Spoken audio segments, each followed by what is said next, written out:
Welcome everyone to RH Live. RH Live, otherwise known as Area 111 as far as the channel goes. I used to, when I first started, before I deplatformed multiple times on a major social media platform, uh, censored on pretty much every platform I went on, just for trying to speak the truth and talk about my opinions and things that are going on in current events while they blabbermouth anything they want to, anytime they want to, with no restrictions, you know. Uh, but, anyways, the title of tonight's, or this morning, I should say, it's nighttime over there in Juneau, Alaska area. Of course, that's the capital of Alaska. Now, I try to put, I'm not going to lie. Okay, to shadow ban this channel where I have only like one viewers, that sometimes I'm the only one viewing my live stream as I conduct the live stream. It's ridiculous. These people, you know, they need to be held accountable. They're still doing it, but they can they can claim, okay, well, we're not involved in censoring you. It's it's BS. We all know it, because they're still being paid to censor us. They're still being paid to basically put out their scripts, their Mockingbird media scripts. They're not fooling anyone. You know, they'll they'll pull the reins back on their censorship and their Mockingbird media BS. They'll pull the reins back, but it's the same people. Like they say, you can put makeup, whatever, and put a wig on a pig or whatever. Put human clothes on a pig, it's still a pig. Not calling these people pigs. I'm just saying. I mean, they're desperate. They're desperate or something for money. I mean, for the love of money. I mean, they're never satisfied. Whatever. I don't know what the deal is, but it's crazy. It's like crony capitalism. Like just say a young girl. She wants to put up a lemonade stand in front of her house, and her mother and her dad gives them permission. They provide the lemons and the water, whatever, to make lemonade. And, the other people go, wow, where did they get those lemons from? So let's go buy up all the lemons and put the little girl out of business. That's an example, in layman's terms, uh, you know, a simple explanation of crony capitalism. Oh, we can't have this guy having 4 or 5,000, thousands of viewers on a single live stream. We got to deplatform him. He's sharing Q disinformation. The brown shirts, I don't know what they're talking about. I, I'm a man of my own rights. You know, I have my own brain. I have my own intelligence. I have my own way of thinking. It's very, very rarely now, especially as young/old I am, depending how old somebody else is or young somebody else is. I've already had enough life experiences that pretty much, I know what I need to do. I know what my barriers are and operate inside those barriers. I know what the law is. I know what the Constitution is. I talk about the Constitution all the time. It's kind of funny, these people are talking about this person can't do this person can't do that, especially when it comes to the president of the United States. He can't do this. He's a dictator, or all this garbage. You know what I mean? We're just sick of it. These people have to be charged. I mean, they need to be indicted. There needs to be warrants issued, whatever. They need to be indicted for the censorship. And these interstate riots is against the law. Funding, you could say, oh, they're peaceful protests. And like President Trump just said, they're talking about the 90 years of Social Security. And I listened to that press conference in the White House. Looks like there's a very good selection to lead our the IRS, I guess you call it, or Social Security Administrator, or whatever the title is. But it looks like we're going on the right track there, and no taxes on Social Security for the elderly. Now, I don't know what age that is. They've already backed up. I mean, the requirements for it's not backed up. I don't know how you explain it, but they keep on extending the time where you can get your full Social Security without getting a penalty. I think mine was 67, but I don't know, I started taking at the minimum age because I'm unemployable. I mean, you know what I mean? So, yeah, I had a chance to be, but somebody filed all my paperwork. I won't go into that. I'm not whining about it. Thank God I'm really blessed for what I have. Let's just say that. But I'm not living the life of the rich and famous. Let's just say that also. Okay. So basically, due to some injuries, pretty severe injuries, plural, while on active duty, there's a lot of limits of things I can or cannot do. But it's like a blessing in disguise when I talk about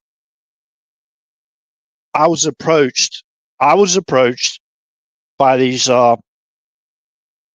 high level Christian leaders to warn me about a certain fellow that was a senator back in 2008 that was running for president. And we're talking about these individuals, these high level leaders. They had a darker skin tone than BHO. Okay. darker skin tan. For those out there that really are tunnel visioned into, someone's skin tan or lack thereof. So let's just dispel the whole myth. You're racist. Well, you can have your opinion of whatever you want to have. But I remember a career in United States Air Force over 21 years, United States Air Force, a little bit over. I worked with everyone. I didn't think in those terms.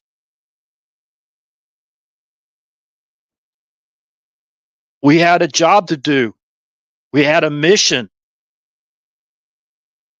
We had objectives. We completed them.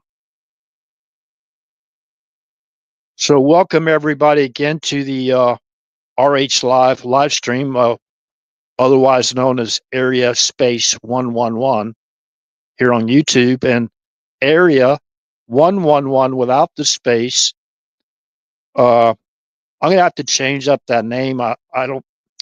That doesn't have anything to do with the censorship and deplatforming, and the reason why this channel only has a few viewers whenever I started up. But anyways, it takes time for the alerts to go through, and of course, on the Eastern Standard Time, it's going on 3 a.m. in the morning, so it's like 2:55 a.m., 2:54 a.m.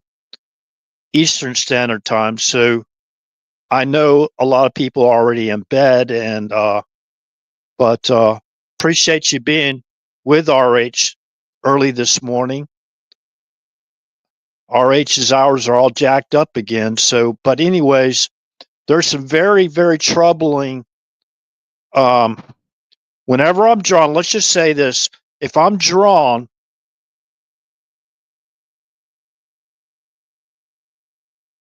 I'm drawn like a magnet to basically conduct a live stream, you know, and knowing I'm going to radiate myself, right? I know if I'm still being drawn and I go, man, I didn't really feel like doing it. I just want to kick back, whatever today and, have peace of mind, body, and spirit. And, do what Christians do. I need to get into meditating a little bit more. Yeah. And I don't really need to fast, but yeah, you can fast. This is the thing. If you want to know about the Nazarite, kind of like spiritual dedication to God, Numbers chapter 6, go check it out. Now, I'm just going to use this as an example, and I know there's a lot of people that haven't been blessed with faith, and, it's all material, it's all fleshly stuff, what I mean? I understand that. Hey, I used to be a young man myself. In a lot of ways, I'm still a young man. So, so I understand what way a lot of people feel. I mean, I had to have proof. I had to touch something. Okay. I had to see something with my own eyes, hear it with my own ears, feel it with my own senses before I would believe something, especially believe in a far greater power than any of us humans have, a far greater power. Let's just leave it at that. So that far greater power, in my opinion, is what draws many of us to do things. And we're not talking about the other guy out there that was basically booted out of heaven, right? Along with his uh other partners.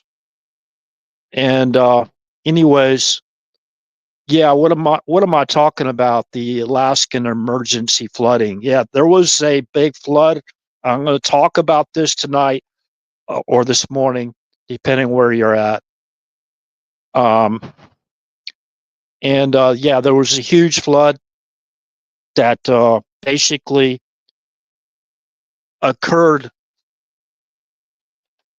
because of glacier melting and basically in the looking at not too far from Juneau, Alaska, which is the capital of Alaska, of course. But remember today, as far as my time goes, anyways, President Trump is supposed to be meeting with Vladimir Putin in Alaska. Now we don't know the location, and that's OPSEC. OPSEC has to be basically have to very pay attention to OPSEC now. Sometimes you have to trick people, these certain evil ones out there that are working for working for the guy with a red leotard, the pitchfork, and the horns. You know, uh, so you have to use OPSEC and ComSec. Communication security, operation security. Don't be broadcasting your movements and where are you going to. Making sure you're not speaking out in the open when you're talking about matters that deal with operation security. You know what I mean? So, anyways, the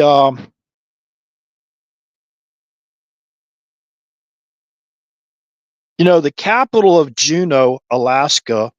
Now, again, I don't know exactly where President Trump is going to fly into Alaska to meet with Putin.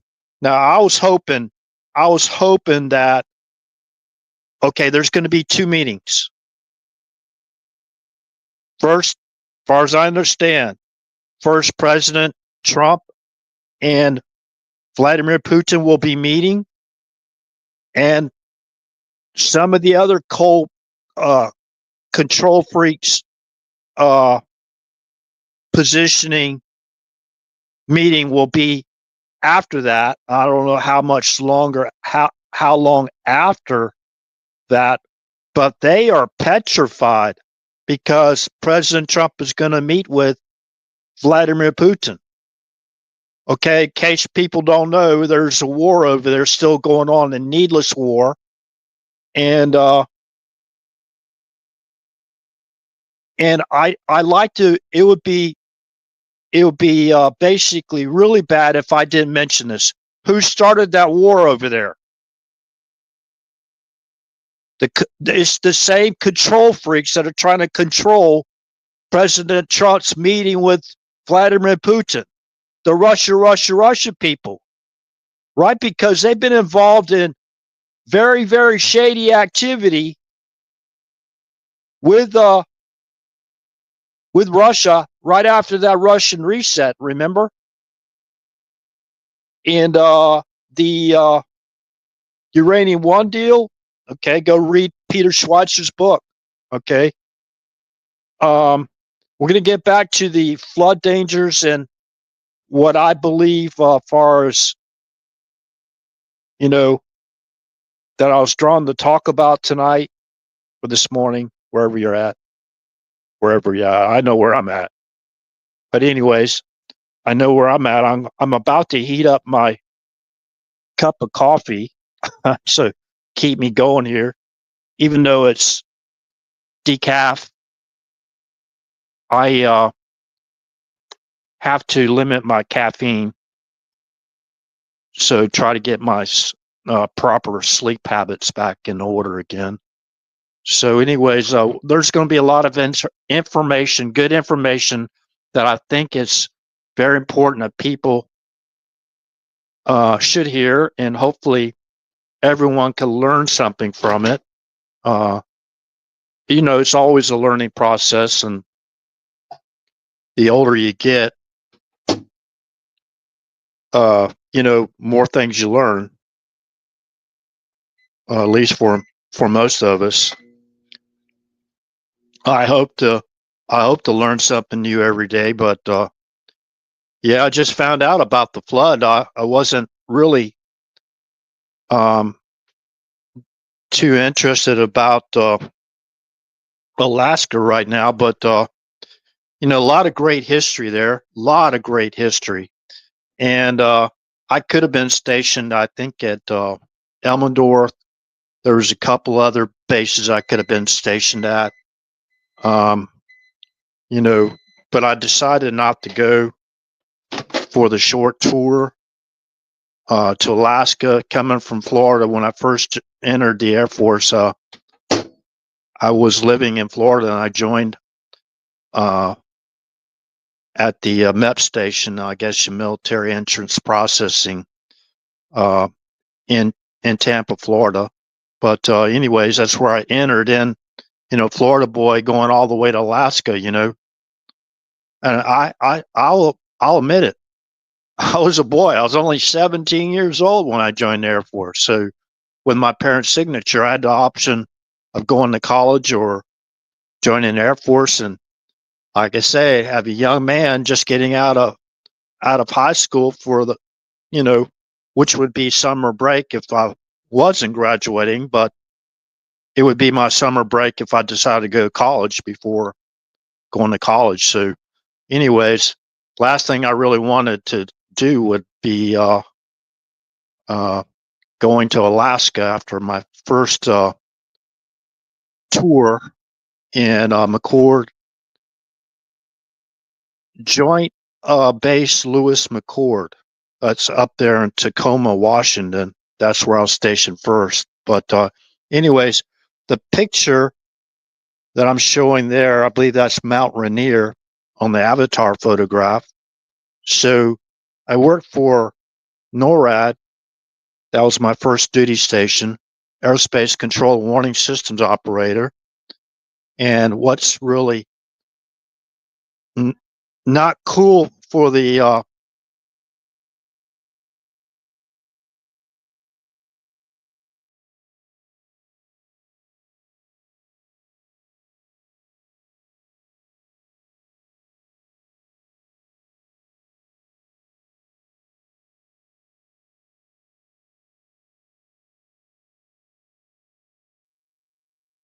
Excuse me. So yes, I just given a little bit of a background, and it's very interesting that President Trump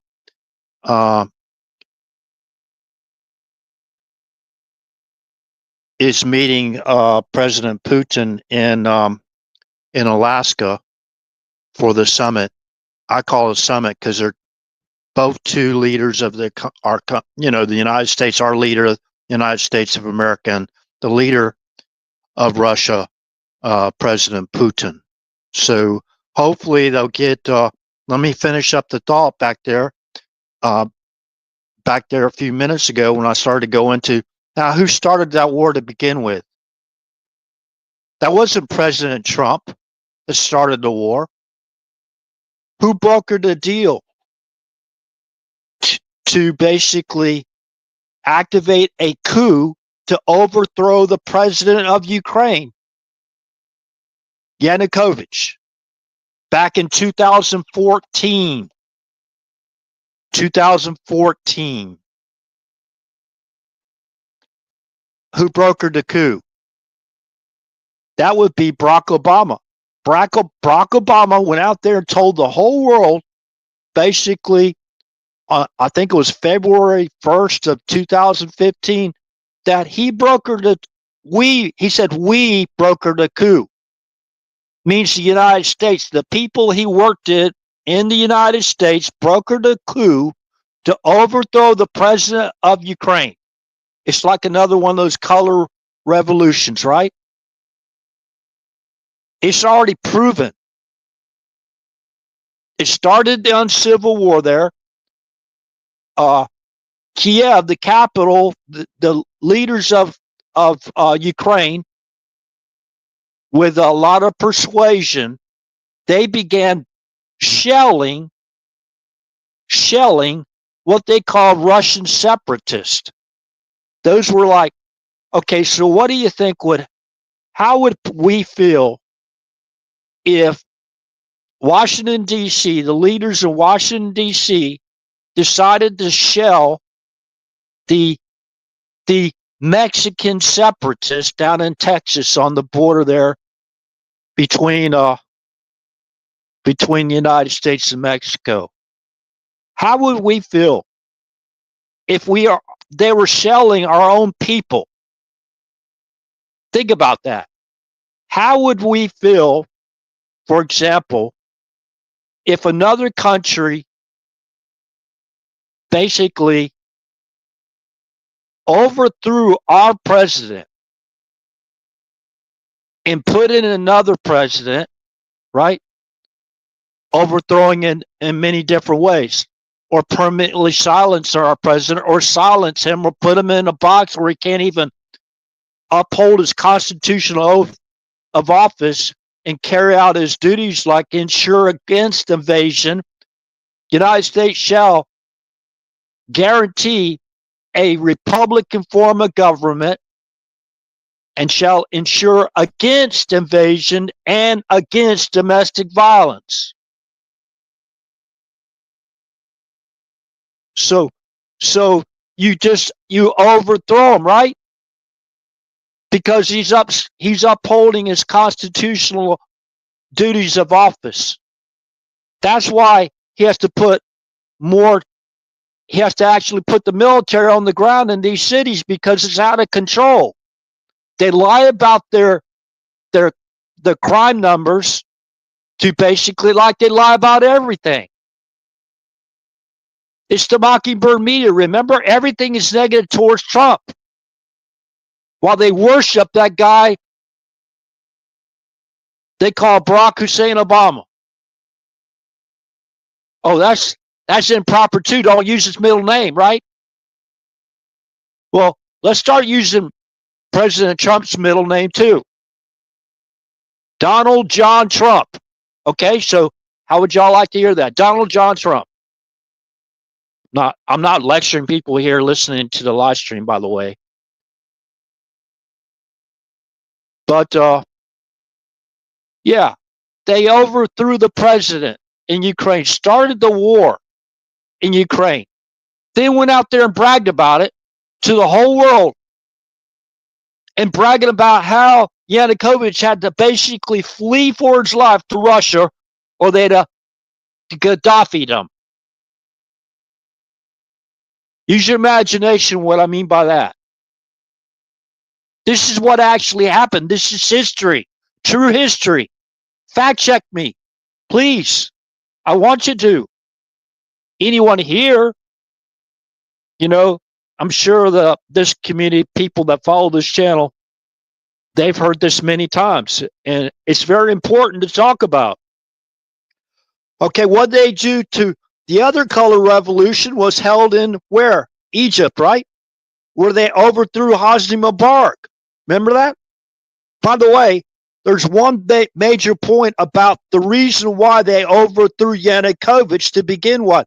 Why Barack Obama and who else? The intelligentsia, right? Overthrew Yanukovych is because he had a peace treaty with Russia. And they had a land lease deal as far as Crimea, and Russia was providing energy or natural gas or whatever at a huge discount. Now, what am I talking about where, as far as Crimea is concerned?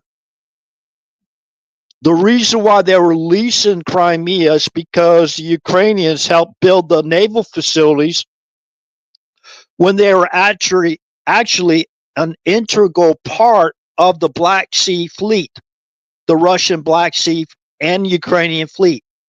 It was a joint force. It was jointly. That came after Nikita Khrushchev, the Ukrainian Nikita Khrushchev basically gave Ukraine independence. But Crimea, and especially the base of Sevastopol, that's where Russia had its Black Sea Fleet, working together with the industrial might, another industrial might of the Soviet Union, which would be Ukraine, and they had a joint base there. So Ukrainians helped build the naval support facilities there in Sevastopol and in Crimea. So that's the reason why Russia was paying Ukraine to lease those facilities. Not because it didn't belong to Russia historically for over 200 years. It's just because of Ukraine working together with Russia during the Soviet Union era. And of course, Nikita Khrushchev, being a Ukrainian born in Ukraine, that's the reason why they gave Ukraine independence when they dissolved the Soviet Union.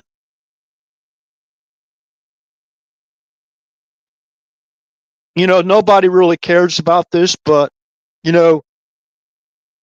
we have to stop the war, and the only way to actually invoke a ceasefire and peace treaty is we have to know where other people are coming from too and making a deal.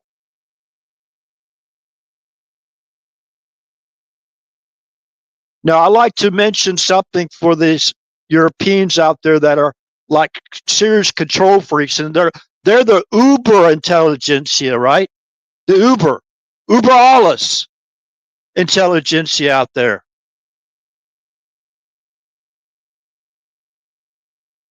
Remember the Marshall Plan? Remember how we helped rebuild Europe?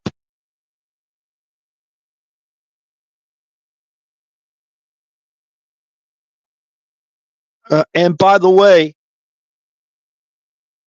Ukraine had that peace treaty with Russia. They had that land lease deal, the Kharkiv Pact. I mean, people could go read it for themselves. Fact check me, please.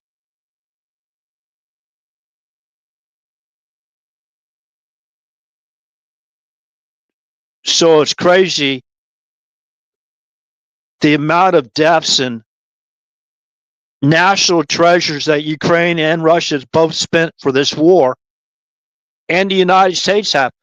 They say that we spent during that 4 years of Biden's third term, we spent about $350 billion in Ukraine, right?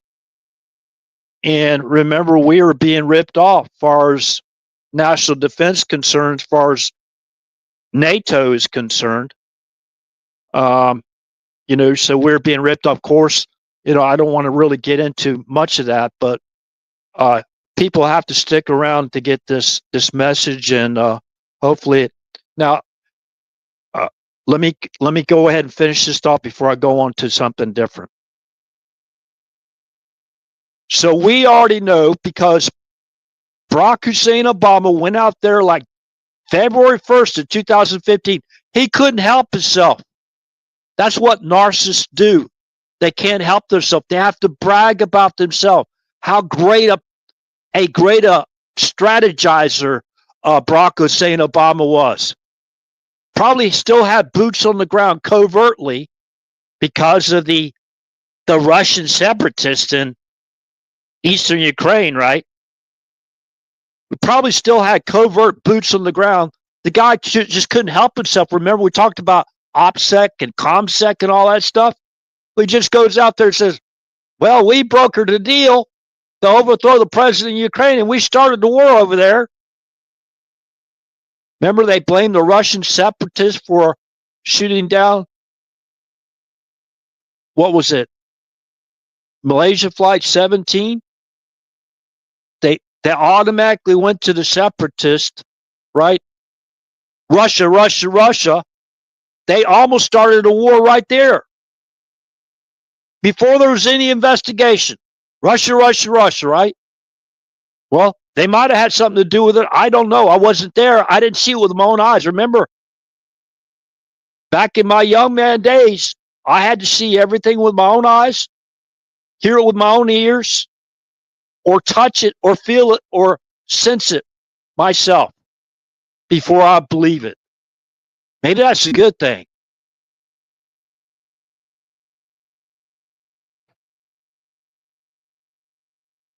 That started out at a very early age, by the way. Very early age for me.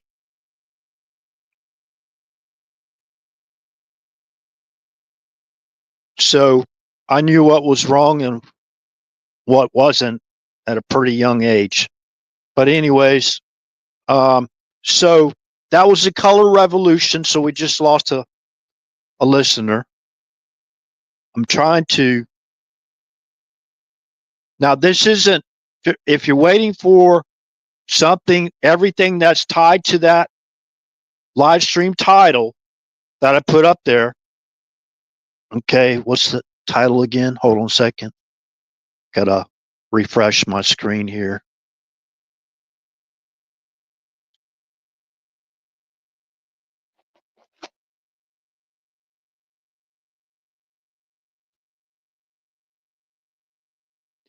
Alaskan emergency flooding. Yes, there's emergency flooding there. That was basically close to the capital of Alaska. And this is what I'm going to talk about. And President Trump and Putin summit, dangers with a question mark. It's very important that people listen to this, and please share it. Okay, so I'm gonna finish up the thought about why we're here to begin with. Barack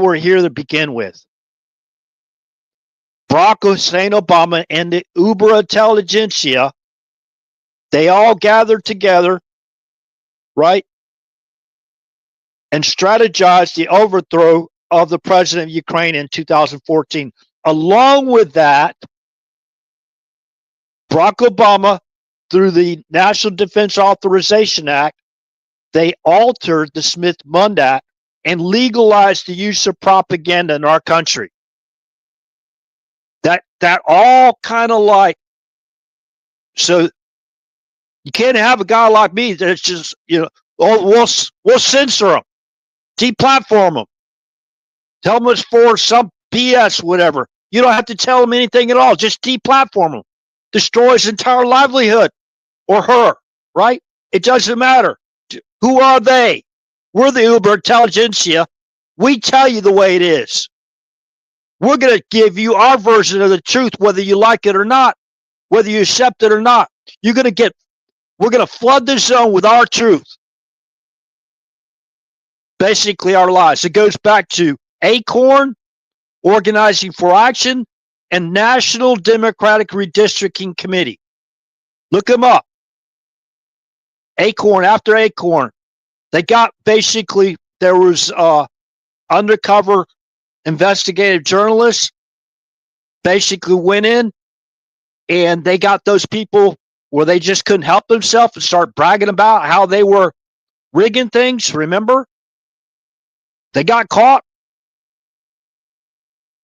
Then they went to Eric Holder and Barack Obama. They went to Organizing for Action. They put that together. They founded it, right?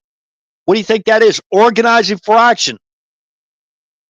So they could totally overthrow our government, in our opinion, my opinion. Totally overthrow it. Like a color revolution. Like they did in Ukraine. Like they did in Egypt when they overthrew Hosni Mubarak and installed a Muslim Brotherhood leader, Mohammed Morsi. That was uber intelligentsia operations. Why? Why did they overthrow Hosni Mubarak? Because he kept a peace treaty with Israel. You're starting to see a pattern here. Yanukovych kept a peace treaty with Russia. They didn't like that either, right? I think this is very important before this summit today. I think this information is very, very, very, very, very important. And to talk about the dangers that both the President of the United States and the President of Russia may experience when they go to Alaska. Because remember, their overall objective, the New World Order sycophants out there, they want to do everything. And remember, I talked about two birds with one stone. Remember that? Two birds with one stone? So these evildoers just sit back and just rub their little greedy paws together. Man, oh man, oh man. We got them now. With what? You know, the 21st century, there's a lot of threats out there in the 21st century. It's not just by the sword. Back in biblical days, there's a lot of dangerous threats in all different directions. Evil never sleeps. Evil never rests. They have no obstruction. They've infiltrated every single organization in our country. Every single organization. By the way, this big hoopla about gerrymandering, they are the professionals at gerrymandering. Just look at the process. And, you know, you got Move On out there, those organizations out there fighting the law enforcement to crack down on the crime and the drug trafficking and all this stuff, operations in our nation's capital, district, county, whatever, city, whatever you're going to call it, right? It's called the District of Columbia. Washington, D.C., after George Washington, of course, it's not Washington State, you know, so that's obvious. But anyways, let's go back to remember, let's go have a really quick history lesson. This is all going to tie in together. Do you seriously believe they put together the EU, that the EUs basically are working on the behalf of our economy? Do you seriously believe the European Union is working on the behalf of the United States' economy? You think they're working on behalf of our sovereignty? You think they're working on behalf of any of our interests at all, as far as our sovereignty, our national security, whatever? They might be working together jointly because we might have more surveillance than they do, and they might need some surveillance to fill in some of their gaps. But if they could have it all to themselves, they wouldn't basically, they could care less. They could care less about our information. So I'm going to talk about Men with Hill, right? Men with Hill. Men with is a compound word. Men with Hill, RAF. Go in there and check that out, and go down to Echelon and look at their mission statement. Remember, this goes back to Christopher Steele, all the uber intelligentsia stuff and the overthrow attempts, multiple overthrow attempts of President Trump, which is still ongoing, by the way, through their PSYOPs operation, Mockingbird media scripts that they read every day. They're still using the same tactics. They're still being caught every day. They will not go out there and admit they made a mistake because they didn't do it accidentally. They put together a broader criminal conspiracy to overthrow our government. And it's multinational, criminal conspiracy. That's why I call it broader criminal conspiracy. They're already caught. Go read the Christopher Steele bio, MI6. Look at who's all behind that. Remember, this all goes back to the love of money, right? Why do we think the chairman of the Federal Reserve is keeping the interest rates up to 3.5%? Why? That's to continue the slavery unbeknownst to American citizens. Keep us in bondage. Because every time we go to war, they go to war for us, whatever, or basically control freak us into another perpetual war, or wars, plural. Every time they print money to pay for those wars, that's the best way for them to basically ensure they live the life of the rich and famous, while the rest of us are living like third world country subjects. So it's basically the same old game, my friend, just a different day.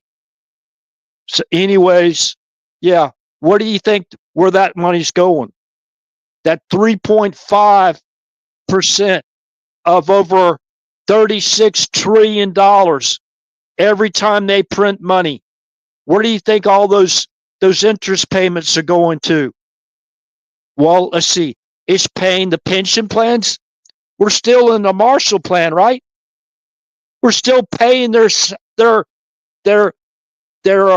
pensions and all that stuff, making us all slaves. And you go look at our especially the so-called democratically ran states in our country and cities, and we call that sanctuary crime states and cities and areas, whatever. Go look at them. They look like they're a third world country. Go visit those states and those cities. You got people, they don't even have a tent. They're living in, some of them, in a cardboard box, literally defecating on the streets in America. I just traveled from a major intersection between Interstate 4, coming from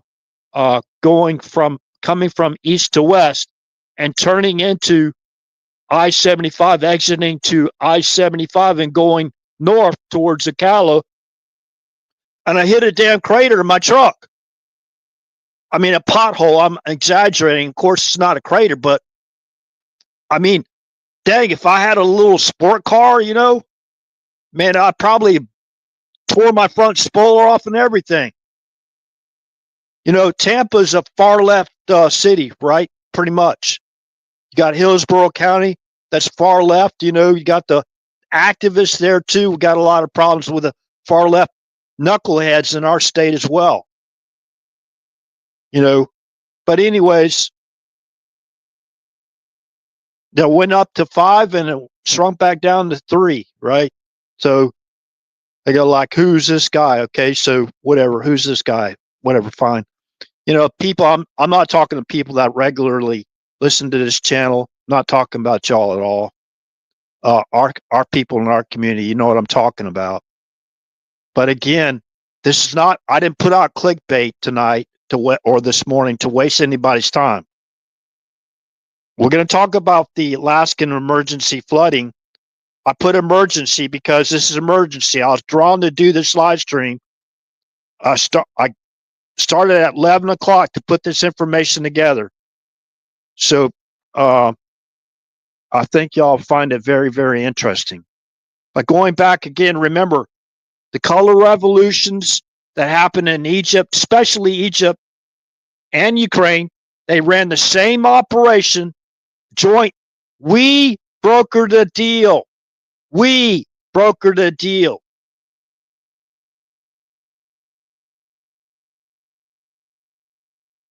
That's Obama saying we brokered a deal with the intelligentsia to overthrow the president of Ukraine. That started the uncivil war there to begin with. The same year, 2014, Barack Hussein Obama legalized the use of propaganda by altering the Smith-Mundt Act through the National Defense Authorization Act. And you know what that did in turn? What that did to our country? It destroyed our free press. That's why we had to start forming our own social media platforms to actually start putting out the truth, because we got tired every day of hearing they're flooding the zone with their backguano crazy stuff every single day.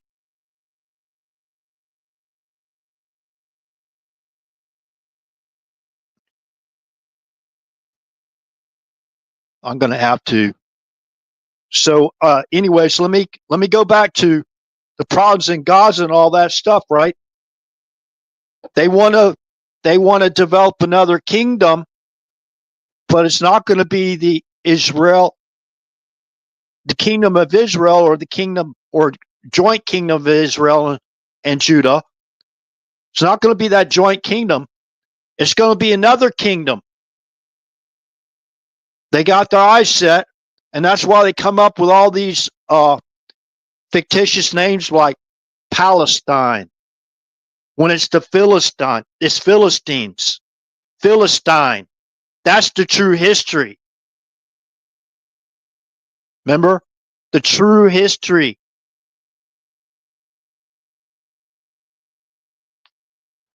So, yeah, Rome basically changed the name of that from Philistine to Philistia. And they were up there around Syria.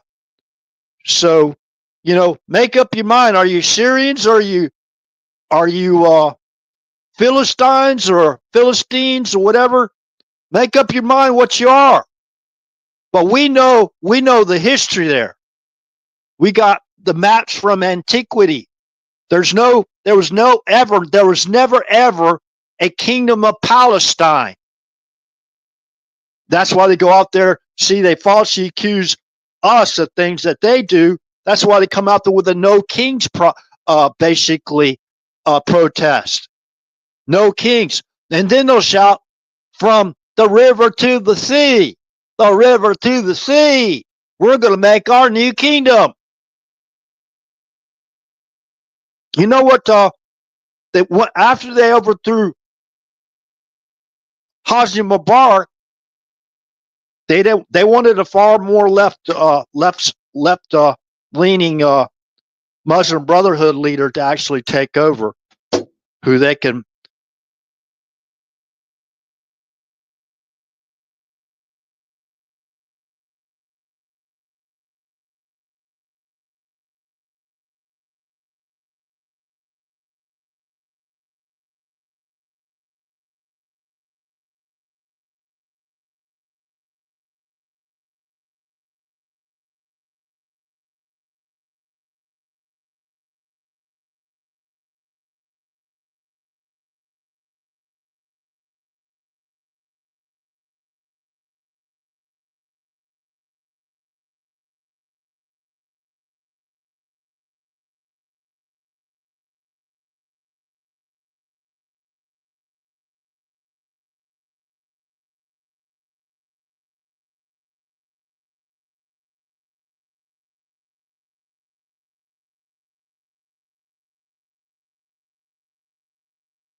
He stated their objective.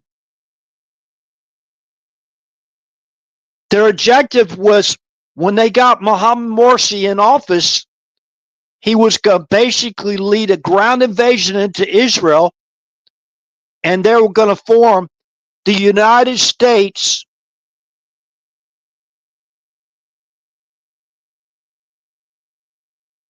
Arab global caliphate in Jerusalem, not in Mecca, not in Medina, in Jerusalem.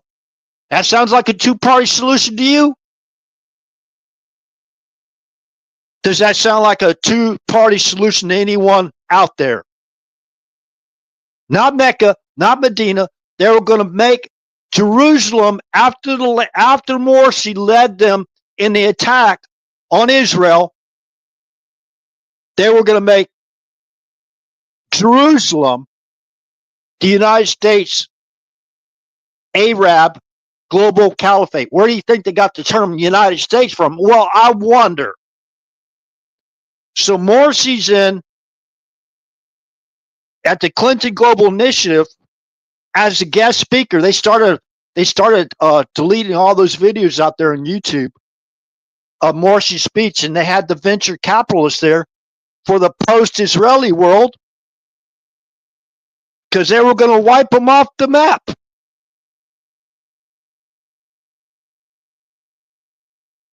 The Muslim Brotherhood, you could put away all this intelligentsia propaganda BS. Put away all the BS.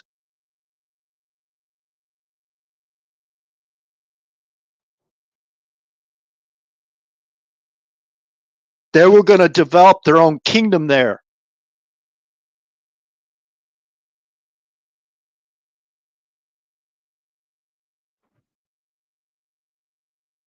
So they go out there and accuse Trump of wanting to be a king, a dictator, right? That's their MO. So who founded Hamas?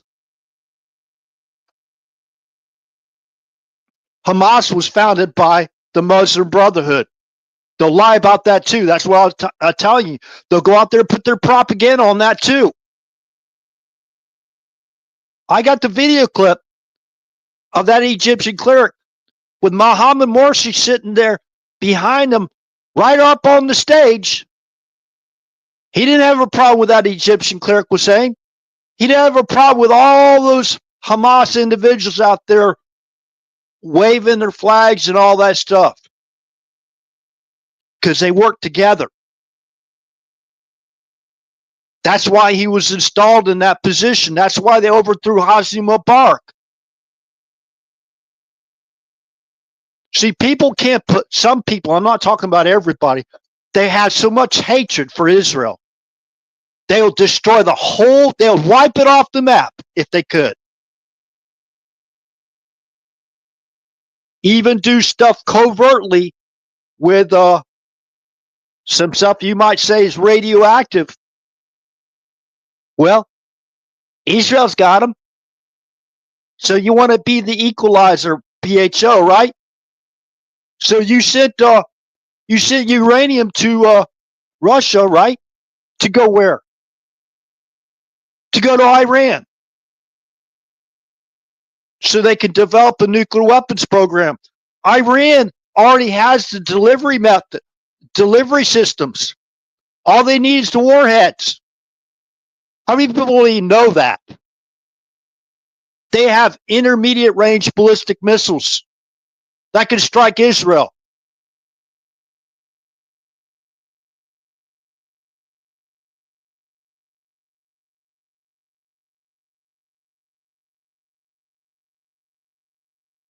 So we got to understand their intentions, why they want to go to war. Some of these places basically boils down to love of money and the lust of power,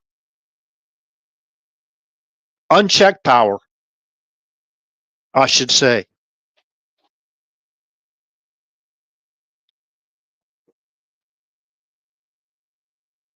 So, and who do we think was involved in the prison break? So it's a two-front war. Biden and intelligentsia put it together. They had to have Israel also to basically be put in a box and controlled. But there's a lot of secret operations going on, and that we're not read into, and but it's obvious. Don't, like I said, don't blame people like myself that's been like investigative journalists since 2008, since those leaders of the Christian community approached me to warn me about a certain guy named BHO back in 2008, the real guy they wanted me to know. And I tell you what, I couldn't be any more shocked than what I was. And I sat there and thought to myself, man, if this guy's involved in evil like this, what else could he be capable of doing? We pretty much seen it, some of it, but a lot of that evil is classified. It's classified, right?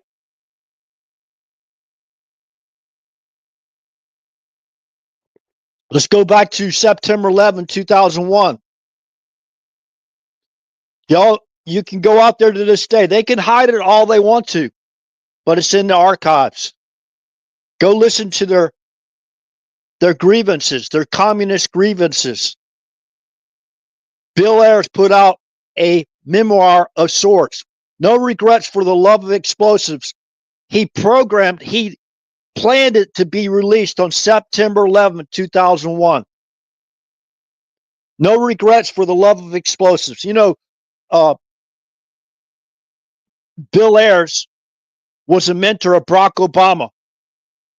They're in Hyde Park in Chicago, right area. That's where he mentored Barack Obama. That's where Barack Obama got his start.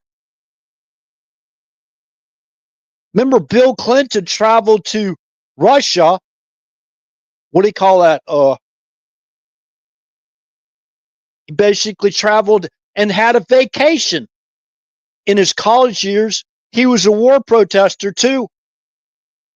Not that I want war in Vietnam back then either. I mean, I was too young to go, but yeah, they were They were all had something in common, right? Bill Clinton, Barack Obama, back in the day, right? Barack Obama's a freedom fighter. Probably out there, instead of going to Pakistan, he probably went to uh, Palestine, right? And threw a few rocks within Intifada, not Antifa, Intifada. They're the same thing. One just operates in Palestine, the kingdom of Palestine, right? And one operates in the United States, where we're not a kingdom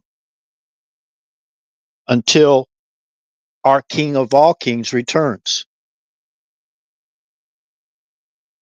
Because we'll have a king. Well, if you want to say it that way, yeah. We have a king, but that's the King of all kings.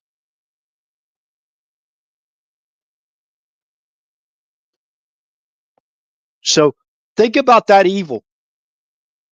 Planning, not only did they overthrow Yanukovych because he had a peace treaty with Russia, they overthrew Hosni Mubarak because he had a peace treaty with Russia. They planned wars there.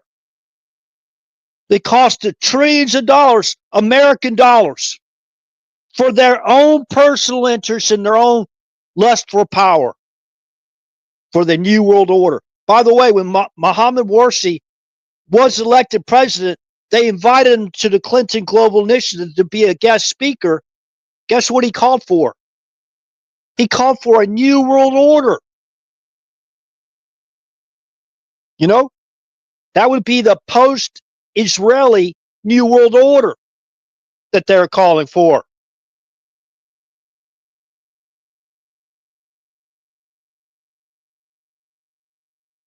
It's all, everything is out there for anybody to look up. And this is so crazy. This is so evil right here. They put together the Russian reset, used Russia as a middleman to deliver a lot of that uranium to Iran, right? For their, what do you think? For their peaceful nuclear power program?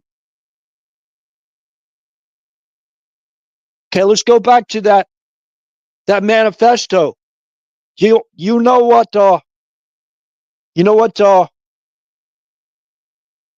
Bill Ayers was also, they claim Bill Ayers. This is from Congressman Kurt Weldon, by the way.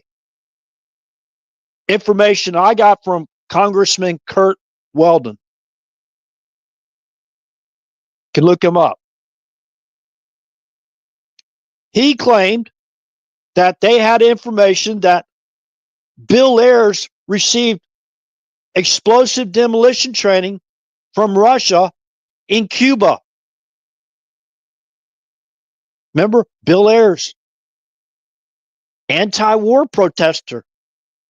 He bombed government facilities.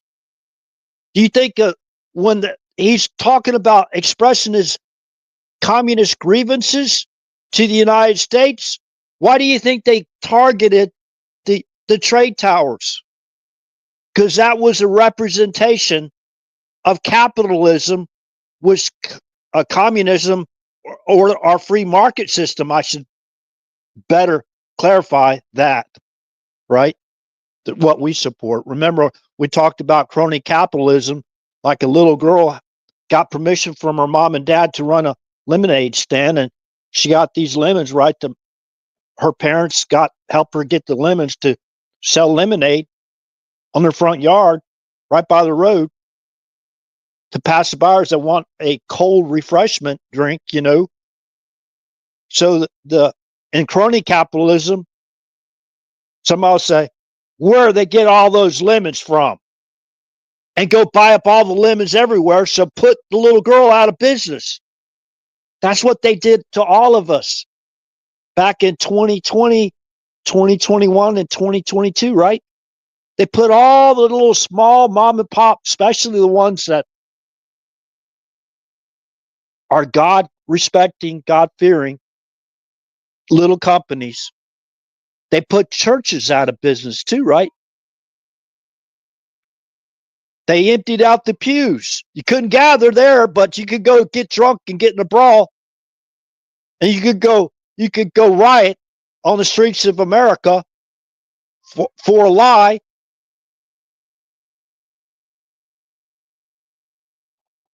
So, anyways, so go check out that No Regrets for the Love of Explosives memoir of sorts. That was basically Bill Ayers had that plan to be released at no dark 30 before one of the first planes hit the tower, before the explosives started going off in the towers and Building 7.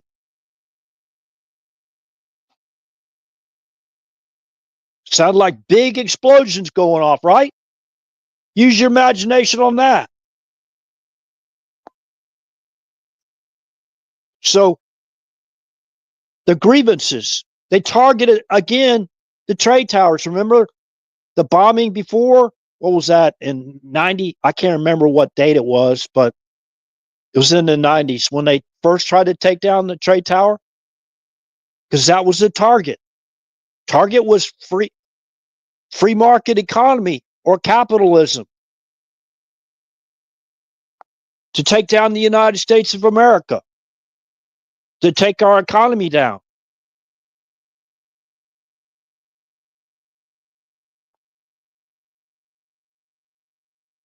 So, anyways, yeah, it's all out there.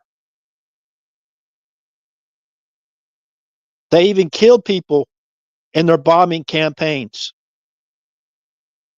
And who's the lightning version of it? You know, Brock, if you go Hebrew, look into Hebrew. What does it mean? Lightning. What did Yeshua say? I saw Satan coming down in lightning, right? I'm not making it up.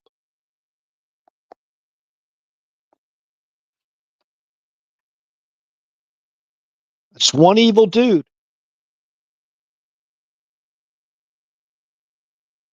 All you have to do is look at that ring with that snake inscription on it, snake engraving on that ring, and I don't know, anti, something anti. It could be, I don't know. Cajun, Kenya, Cajun, Kenya, Kane, yeah, you know, could be. I don't know. I'm not false witnessing. I don't know the guy personally.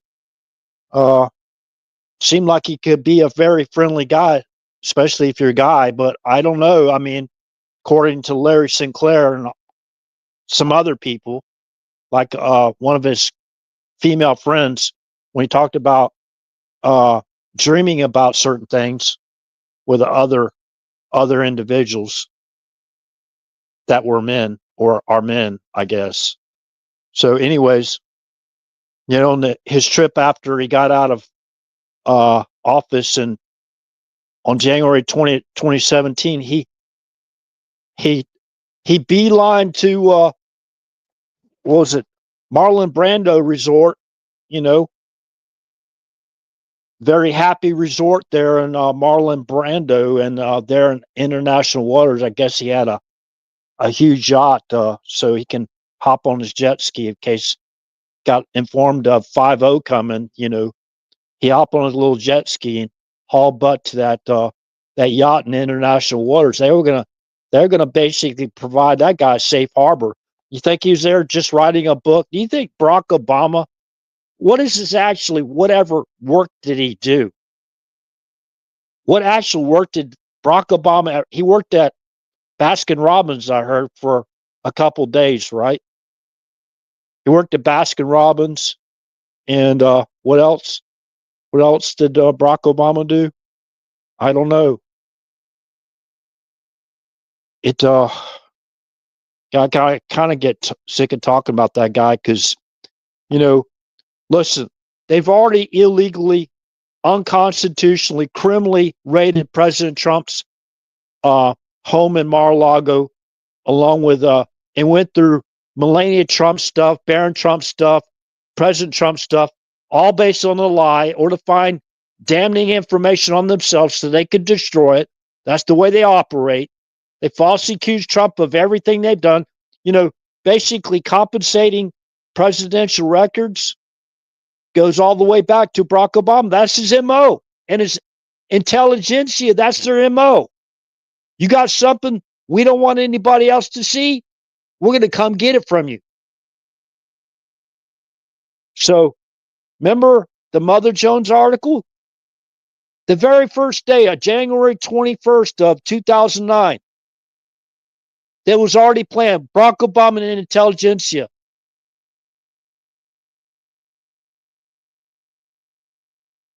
Already planned.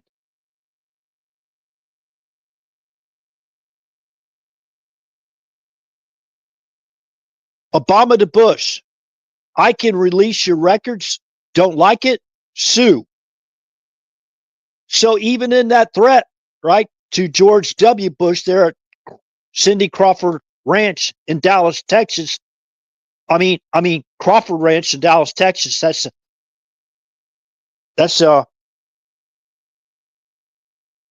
TFR airspace for VIP, right?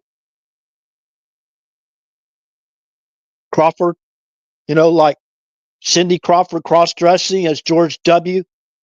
on the front page of George magazine. Remember that? It's kind of amazing. Those mega channels out there, those people that are all knowing, some of them are getting kind of rusty. I listened to a guy in the chalkboard briefing. He used to do a whole lot better job over there on Fox News or cable, whatever. Whole lot better job. I mean, he's getting kind of rusty there. I guess his sources are thinning out or whatever. That's fine. Yeah. Probably doesn't even have a watch. Give me a break, dude. Why don't you go out there and practice how to cry off stage again? You getting kind of rusty there with that, whatever. Was a never Trumper, and now he's supposedly no. I'm pretty sure he's a never Trumper. Man, I love to hear some. No, I don't. I don't want to hear it. I can imagine what they say, off the record. I can just imagine, because they're the intelligentsia, right?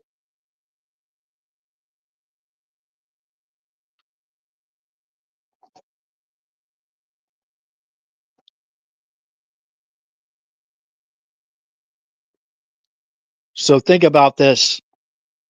All our riches, all our US treasures, our national treasures being stolen and put us in perpetual debt over $36 trillion, most of which is unconstitutional. So this is what these wars are all about, right? And who's sitting back waiting for two birds to be killed with one stone? I thought those Russian people over there were supposed to be really, really smart. Thought they're supposed to be really smart. They used them for the uranium, right? So they could sell them the uranium to get to Iran for their peaceful energy program, right? And they also delivered them an air defense missile system. I think it was S-300. I don't know if they gave Iran. They sold Iran supposedly for defensive use only. Guess what? You can use that S-300 missile systems. You can put on a naval platform, whatever, or land-based platform, and put your nuclear warheads on them. They had the technology. They can reverse engineer those S-300 missile systems to deliver nuclear weapons to strike Israel or whoever else Remember, they said they're talking about wiping Israel off the map, right? And basically, death to America.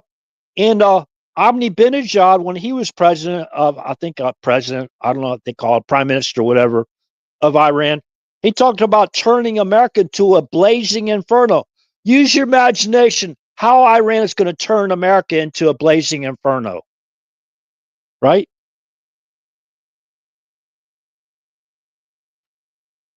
And of course, we're not talking about the God respecting, fearing people in Iran that are just victims of circumstance because they were born there, their families there, they don't want to leave there, they can't help. Like in many cases, could we help what happened?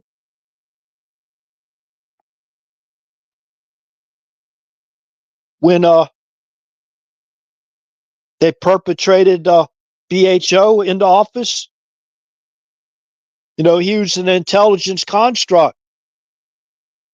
Remember who they were running surveillance operations on Trump? Go back to John Brennan and look at the Analysis Corporation. Do you hear anybody even talking about that? The watch list. Remember, Brennan was in charge of the breach of the U.S. State Department to go into wipe BHO's records clean, the derogatory records, whether it's from his mother or whoever his dad is. I mean, Frank Marshall Davis Jr., Frank Marshall Davis, the communist guy that was basically on the radar of the FBI, or Sobarka, whatever. Sotoro, who the hell's that guy? Who's his name? We don't even really know his true name. It's like whatever. If you change your religion, you could just change your name without legally doing it. Oh, my name. Okay, I'm gonna start calling. How many of y'all would like to call RH Superman? You can call me Superman if you want. It's not really derogatory. It's kind of cool. Or maybe Batman. Well, I'm not Bruce Wayne, and I don't have billions of dollars like President Trump has. So he would probably be a better Bruce Wayne than me, a lot better, to save Gotham, right? So I promised everyone I just have to give people remember a little bit of a background, a little bit of history, all makes sense so we can understand who these people are. Remember gerrymandering? Again, that's them trying to overthrow our government. And who's helping? It's multinational. Multinational. It's always been multinational. Follow the money. I mean, when you pick up a let's say you pick up a dollar bill, what does it say on top? It says something like Federal Reserve note, right? We owe them? Owe them what? Oh, we still owe them for their help in the Civil War? Really? We still owe them for what? Getting those tea barrels out of the Boston Harbor? Oh man, thanks a lot, man. I was going to miss my tea that morning. And these guys, these right-wing radicals, MAGA people, they threw our barrels of tea over the side of the ship. So come on, let's go help us fish out. Okay, matey. Okay, matey. We could help you. You gents. We're gonna get your tea out of the harbor. Don't worry. Yeah, thanks a lot.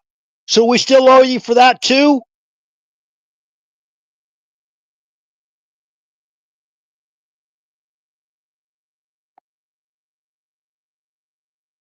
Then find out a lot of this stuff is not actually fiction.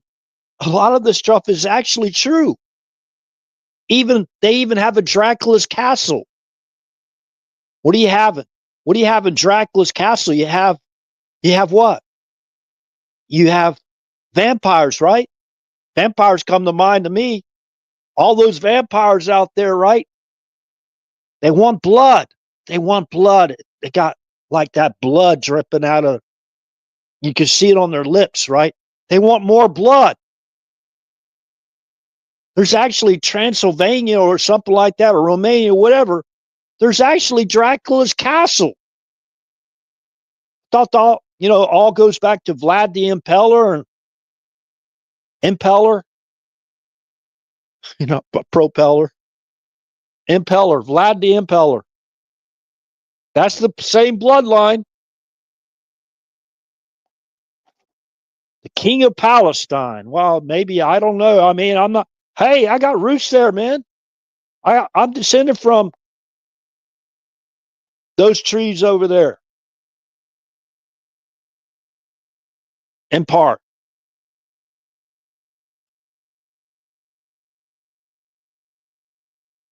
They know what they did. It's kind of funny. I got some people, they're apologizing to me about stuff, that people I served with when I worked in NATO for a spell, and come up to me apologetic about certain thing, and yeah, we're sorry about the Trump deal. We really didn't. They already know. They're not stupid.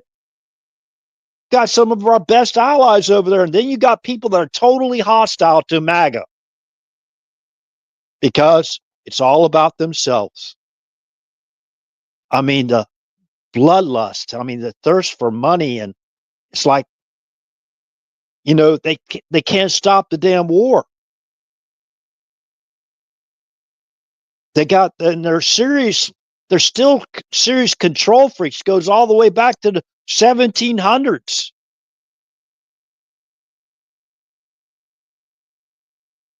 Yeah, I got friends still that I stay in contact with. I worked over there 17 years and 10 months of my career. United States Air Force. I know the way they tick. I know the way they think.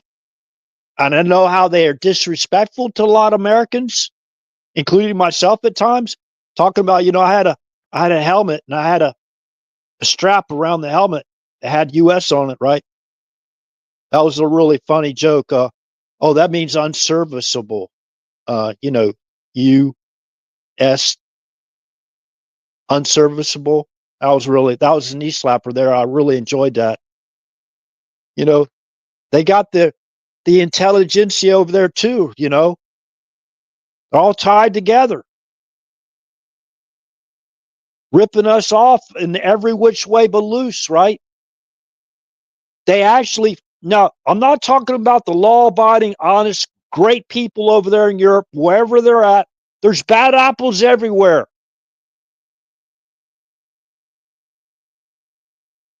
I even heard when this war broke out, and a guy actually asked me, are you going to protect us? Or were we going to protect them? It's kind of sad.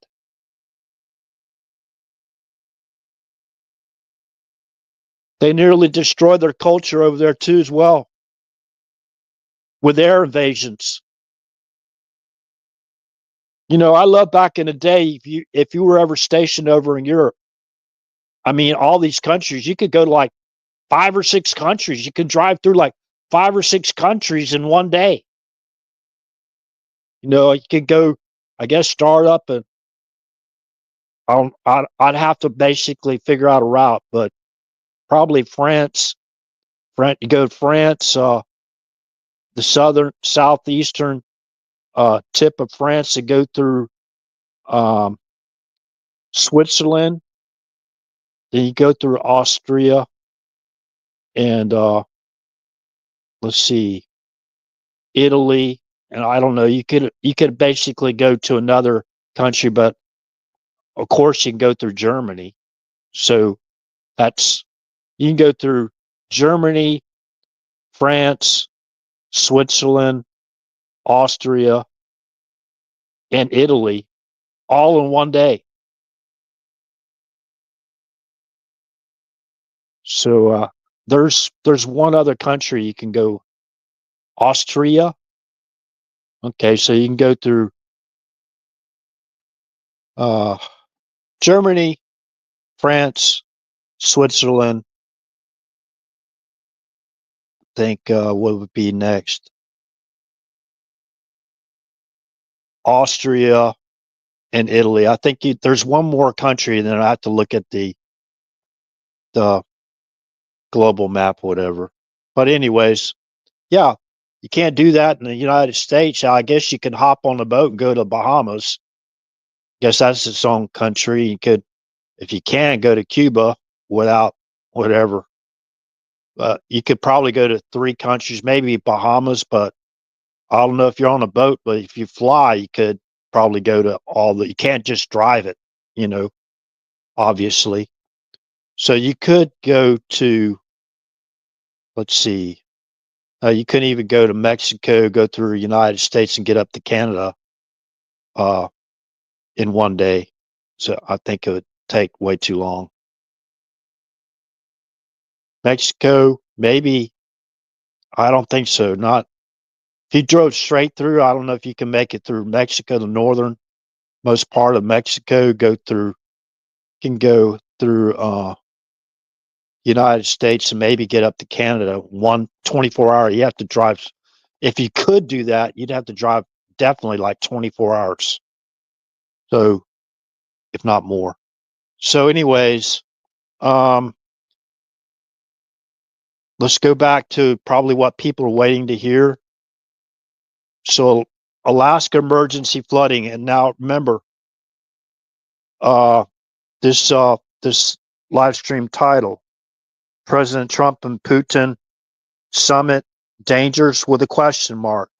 Now, I know that flood subsided in Juneau, and I know there's a lot of different places. I don't think that President Trump would go to Juneau, the capital of Alaska, to meet with with Putin, and then have the second meeting with the Europeans and Zelensky.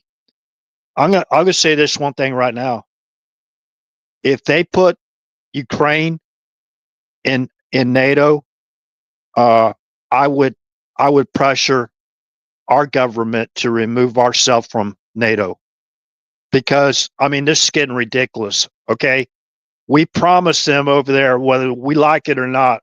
This goes back to Secretary Baker. I won't talk about the history, but we said no, not 1 inch further east before we reunified Eastern Germany and Western Germany back together.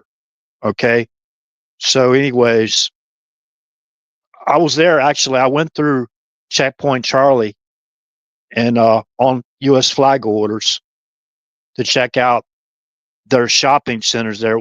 That was part of MWR for the Air Force. You know, you could buy a lot of things cheap back in the day. Very, very educational going across that Checkpoint Charlie and looking, once you go through the DDR, Deutsche Democratic Republic, they call it, right? East Germany, which is basically occupied by Russia, or you could say the Soviet Union, but mainly occupied by Russia because they were part of the Soviet Union. Ukraine was as well. And, you know, it's crazy. It's crazy. Now, I won't go through the whole history of how we ended up the way we are now. So let me get to if y'all don't mind, hit the thumbs up on YouTube. I think it helps the algorithms. Please subscribe to the channel on YouTube.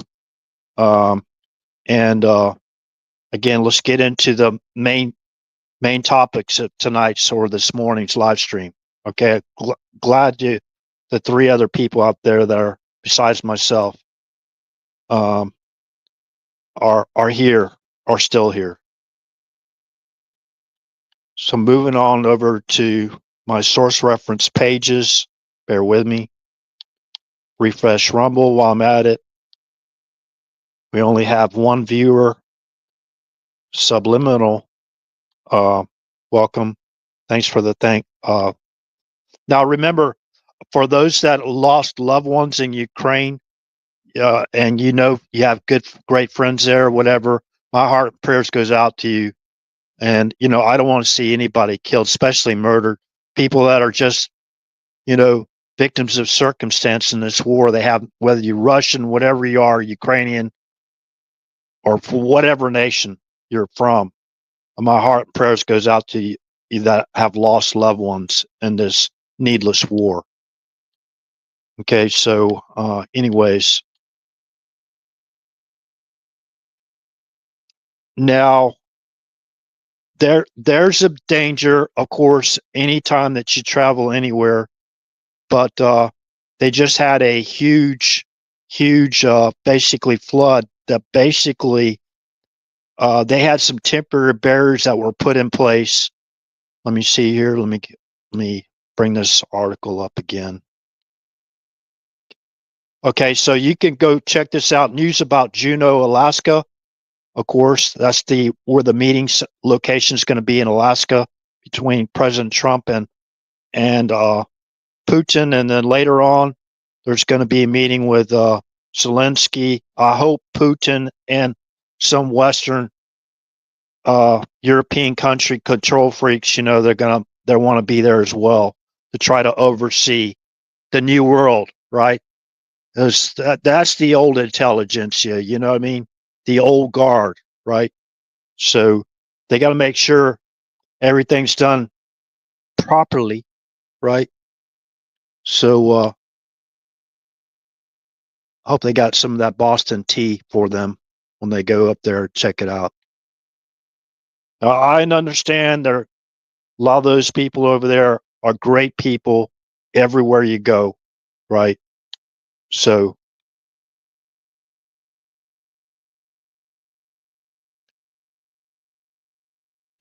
this is how the flood started.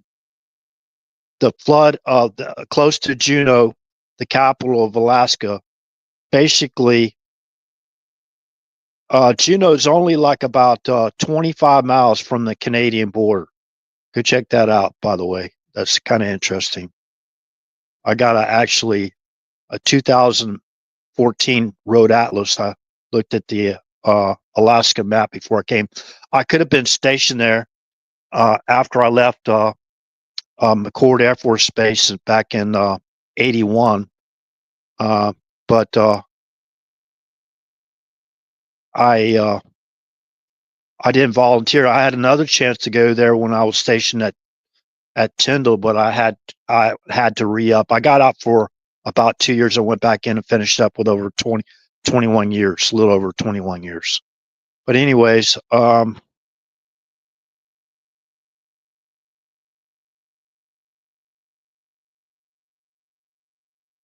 so they have what's called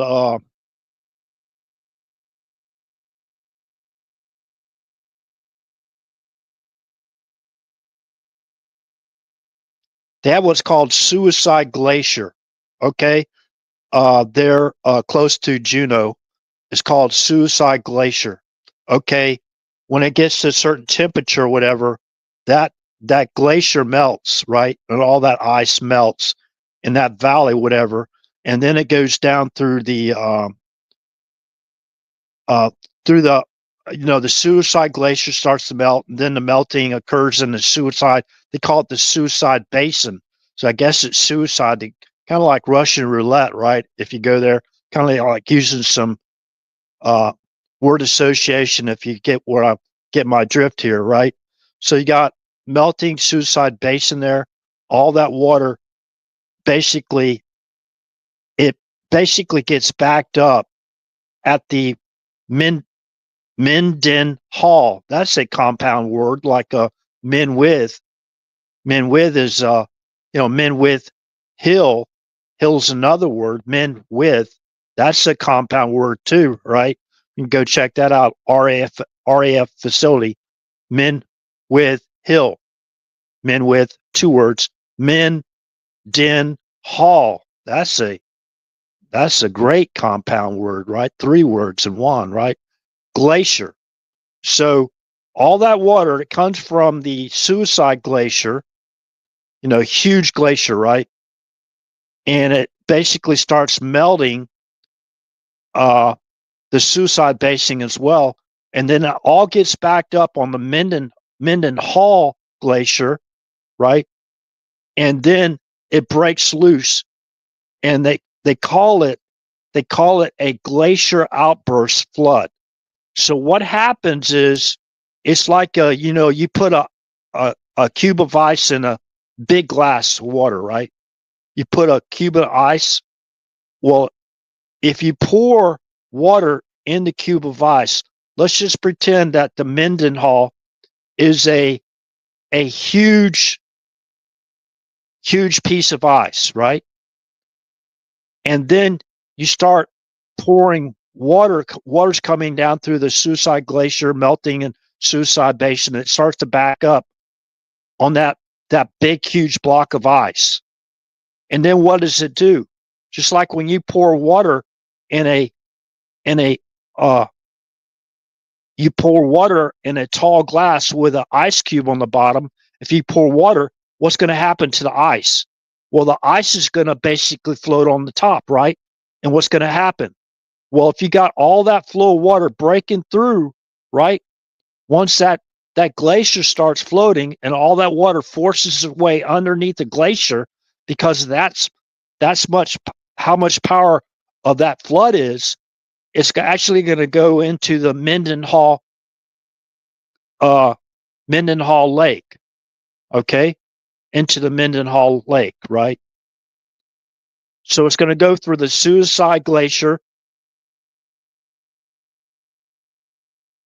to the Suicide Basin, basically back up on the Mendenhall Glacier, and then when that huge glacier floats, all that water's going to shoot into that lake, and that's what actually caused the huge flood. Now, that water is settled back down again. That a lot of that water went into that lake, and basically it receded about 400 feet, I believe. But the above sea level of that lake got up to like 1,300 feet. So what could happen?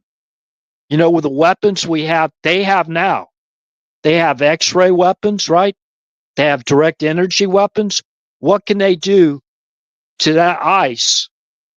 They can create that same situation again, but make it a man-made disaster instead of a natural disaster, right? They got the capability. Now, I don't know where President Trump is going. I know the people aren't working with Trump.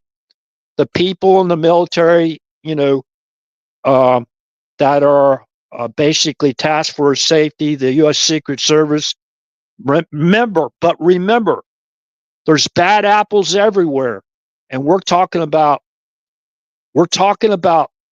evil that we haven't seen probably since the days of Noah. We can get into that another night, right? There's evil going on that we have probably never seen.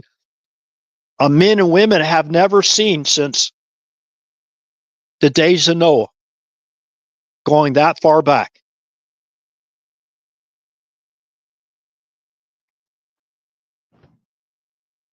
They use your imagination with that. And especially when we're talking about trillions of dollars involved.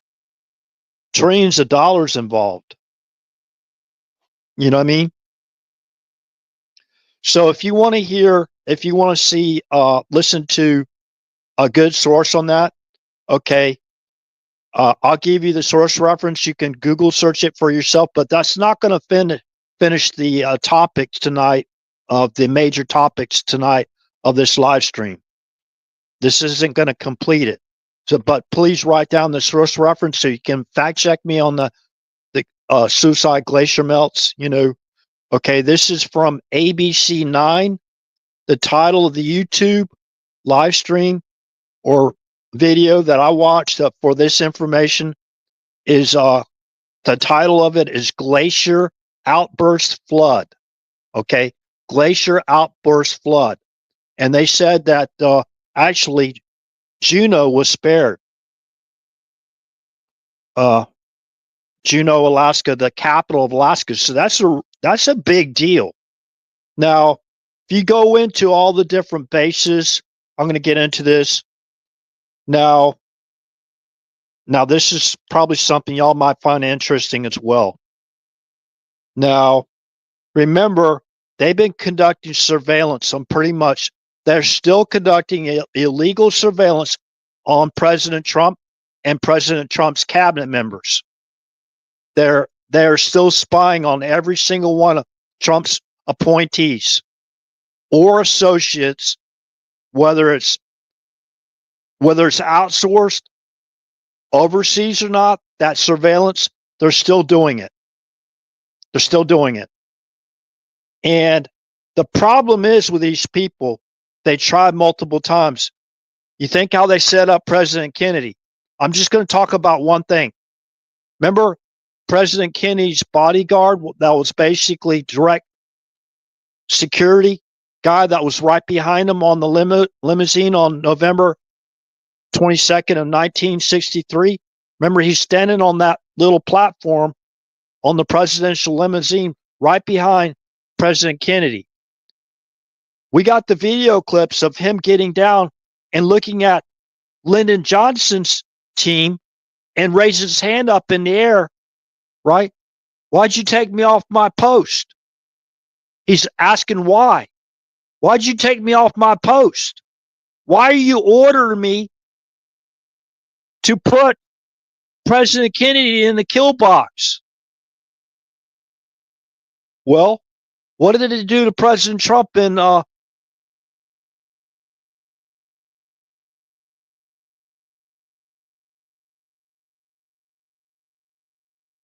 what did they do to President Trump? Remember Crooks? Remember Crooks? Has people already forgotten about Crooks? Has people already forgotten about his foreign language apps on his phone?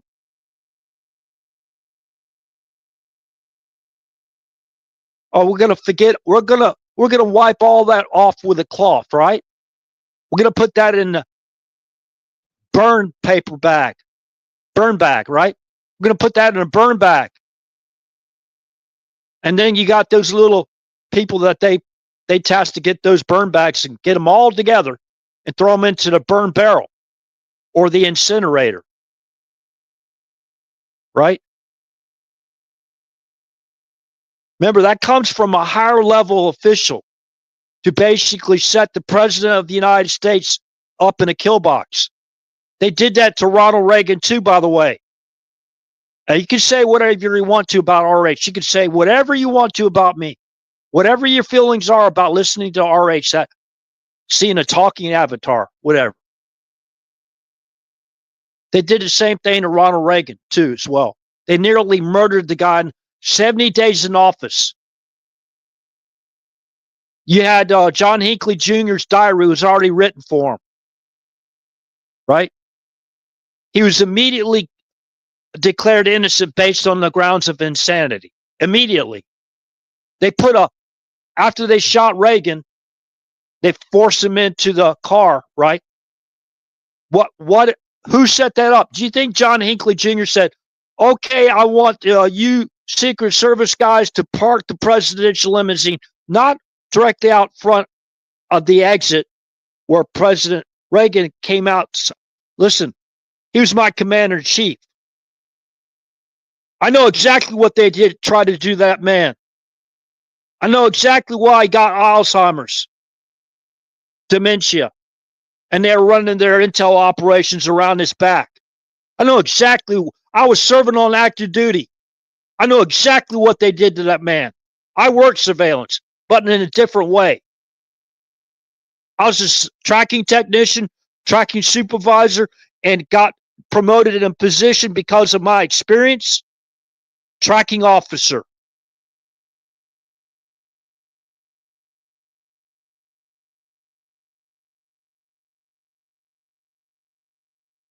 I got the Freddie Smith Award during an exercise. They call it Freddie Smith Award, a plaque. During an exercise, they had the simulated picture, right?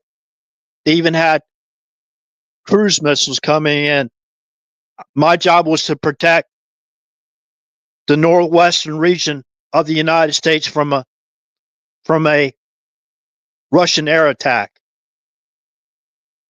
I basically successfully tracked 100%. Detection was 99% because they played a little trick on me. They had cruise missiles coming in basket weaving, simulated radar picture, by the way. They had cruise missiles coming in basket weaving, and when you're tracking missiles or aircraft going that fast, they jump around pretty quick, and it's hard to basically catch. Okay, is that one or two? So I got a call, and I said, "It's two. It's two," because I could see them basket weaving. I could see the history, right? So I got an award for that exercise, and I think it was Belinda Tyree. She got an award too, as well. We both had our plaques when you walk down the main. That was a NORAD facility. We had actually, I forgot what they call their generals in Canada, but joint operation. Our friends up north in Canada were taking part of those exercises as well. For training exercise. That's what they are. But anyways, yeah. So, getting back on track here, we have ComSec and OPSEC is vital in protection of the president. By the way, let me finish up that thought with Reagan real quick, and I'll get on to the main topic again. I forgot the name of that place where Trump was. Remember, crooks didn't have the power to put Trump in a kill box. Okay? He did not have that power. John Hinckley Jr. did not have that power to put Reagan in the kill box. Right? What do I mean by that?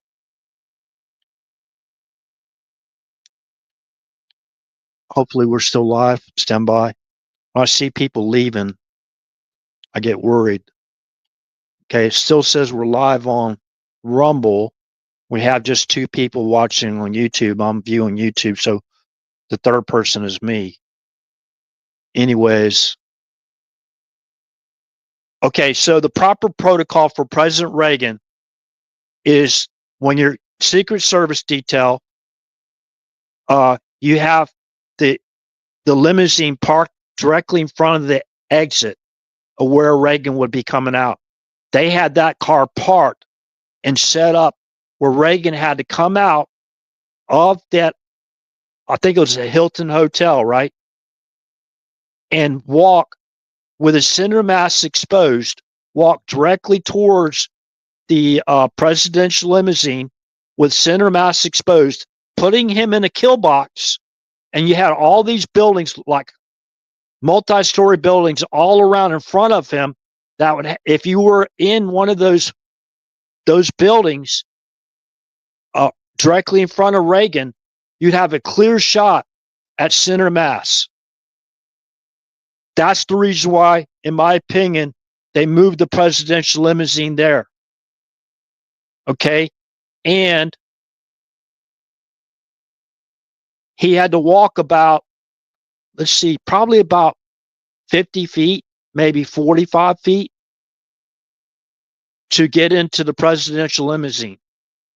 John Hinckley Jr. was behind a wall of the Hilton Hotel next to the media with all their devices and lenses and scopes and all that stuff. You know what I mean? Scopes, word association here. And right when, see, the Reagan's Secret Service detail on his left and right, they couldn't see. They didn't have line of sight of Hinckley. And they have to go around, right, that wall to actually see Hinckley shoot, right? But see, that was a diversion. Yeah, he shot. He had a stage prop there or whatever, right? But he walked in shooting blanks or whatever he had. They walked in. Reagan walked in towards the presidential limousine about 45 feet or 50 feet from the exit, approximately, from the Hilton Hotel, where that presidential limousine should have been parked. As proper protocol, he walked directly in line of sight, exposing his center mass, unbeknownst to him, to get into the presidential limousine. And as soon as he crossed where he got in line of sight of Hinckley, Hinckley got off those shots, right? And what did they do to Hinckley after he got off 6 rounds, right? They say he got off 6 rounds, but people that were actually there, they said there were more rounds that were fired off, by the way. Okay, so anyways, they immediately formed a wall of protection around Hinckley, right? And they forced his head down. And if you look at the video, you have to find unedited video. This is very important. I know there was another shooter there too. Remember, I've been to ranges, many ranges. I was in charge of the largest small arms armory, Air Force Armory in northern Germany, the largest small arms armory in northern Germany. That was my job for like 4 or 5 years or longer. I can't remember. I worked that job a long time. Okay.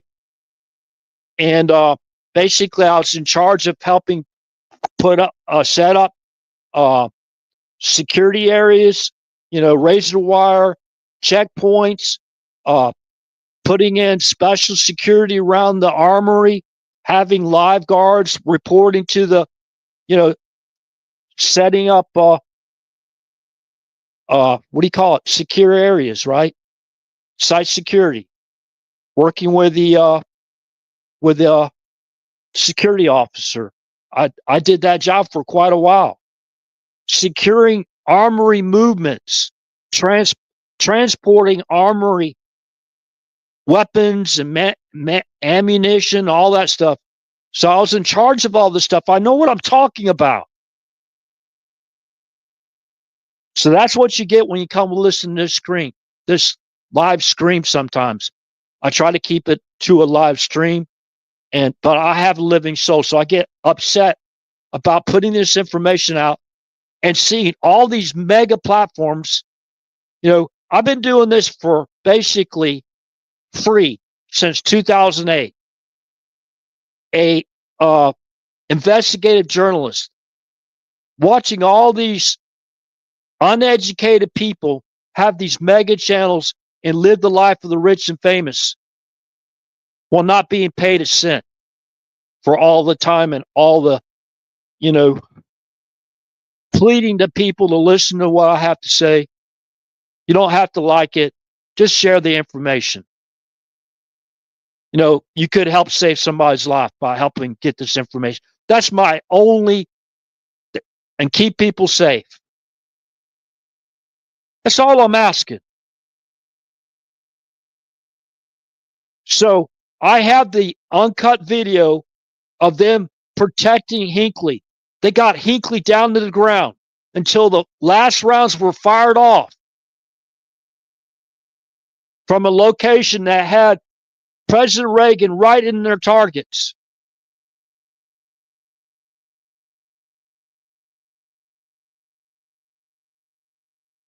They put a human wall of protection around Hinckley. They got Reagan in the car. They whisked him off. And if he went to Bethesda or U.S. Army Hospital or Walter Reed, he would have died en route. That what saved his life is he went to Washington hospital.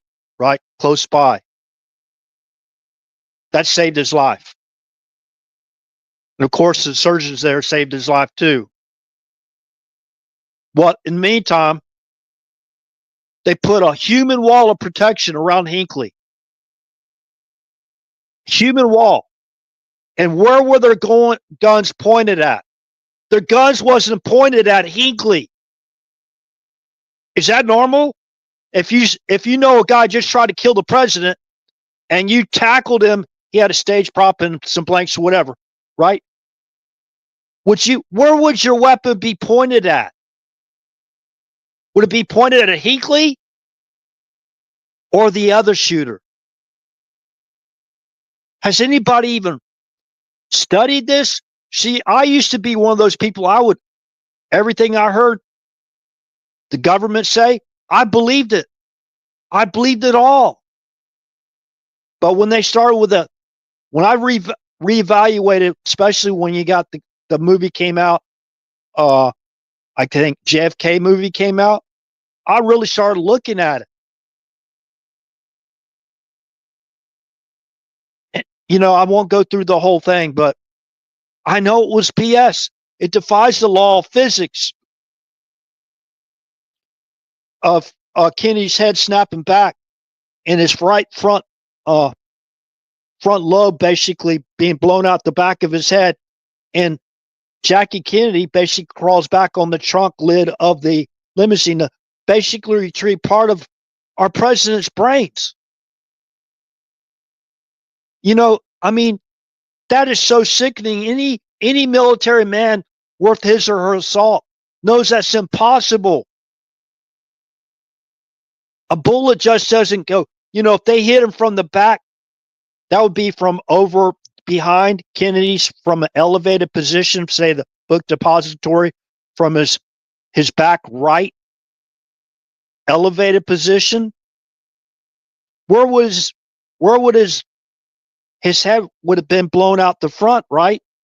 And all his brain tissue would be on the front windscreen or the dashboard or, whatever. That it would be there. If you hit him with a high power rifle there. So we knew it was all a lie. And they continue to lie about that too. They haven't released all the information.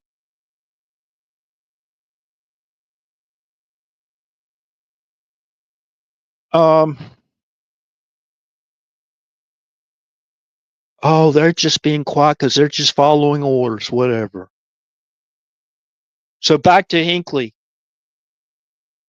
They forced his head down so that other shooter didn't do that to what Rubio did to Oswald. Remember? They forced his head down until they got him into back of a police car and they whisked him away. They whisked him away.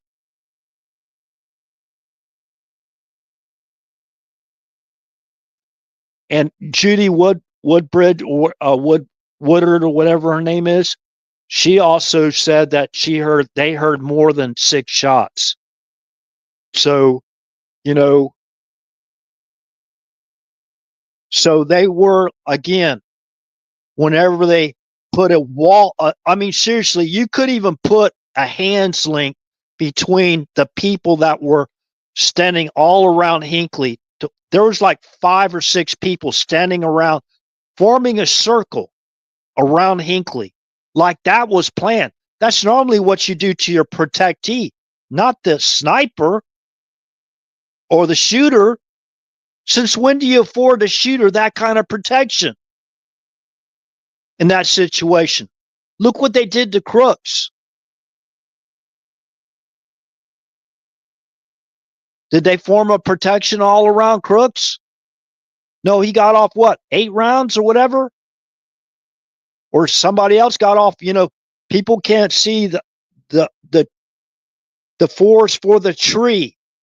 People can't see the forest for the tree. Word association, use it. So you still got these people out there that are at large. We're talking about this is a multinational. There's foreign people that vehemently hate Trump. Vehemently. And I understand this, if the president's listening, hey, I wouldn't want to hear all this negative garbage all day long. I hate negativity. But if I'm drawn to put out some information I think might save somebody's life, especially the president of the United States, I don't care who's the president. That's my job. We were trained in protection of the president. What happens if we hear or learn of any information that would put the president's life in danger? We're supposed to contact the U.S. Secret Service. I tried to do that. They refused to take my information. And I tried to get to President Trump's family members to basically share them the information. They blocked that too. They did. I'm not lying. I wouldn't lie about that. That's the reason why it upsets me so much that they deplatformed this channel. Who do you think's behind that? Well, who do you think would be upset if we put out some information that would basically embarrass them or prevent their possibility of being promoted, right? What would they do? Oh, they'll flip the script on you, make it look like you're crazy, right? You're one of those God-fearing people, right? Hears voices, whatever. Do you hear voices? Maybe you should go ask Bill Ayers that question. Maybe you should get off your butt and actually do a real investigation.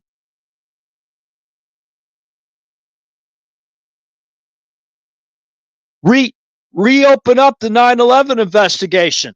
And don't blame me because of y'all's loose lips out there. Building 7 is all I got to say. Got to look it up. Trade Tower 7. Just go look it up. Call me a conspiracy theorist if you want to.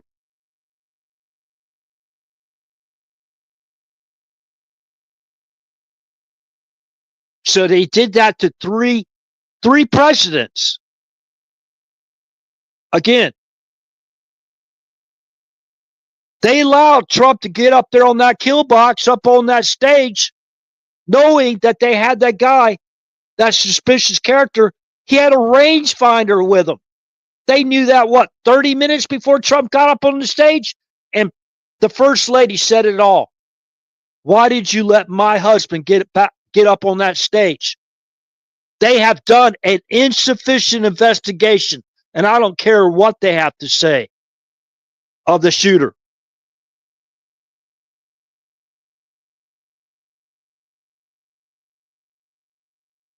And they cremated Crooks' body so you can't do an autopsy to see whether he was on psychotropics or not. He was like a 21st century MK Ultra guy, right? Victim, whatever. So anyways, remember that danger is still out there. You think about it. They allowed for 4 years an invasion into our country. What coincided with the invasion? A foreign military and terrorist insurgency into our country. Do you think that they want President Trump to get to the bottom of all this stuff going on?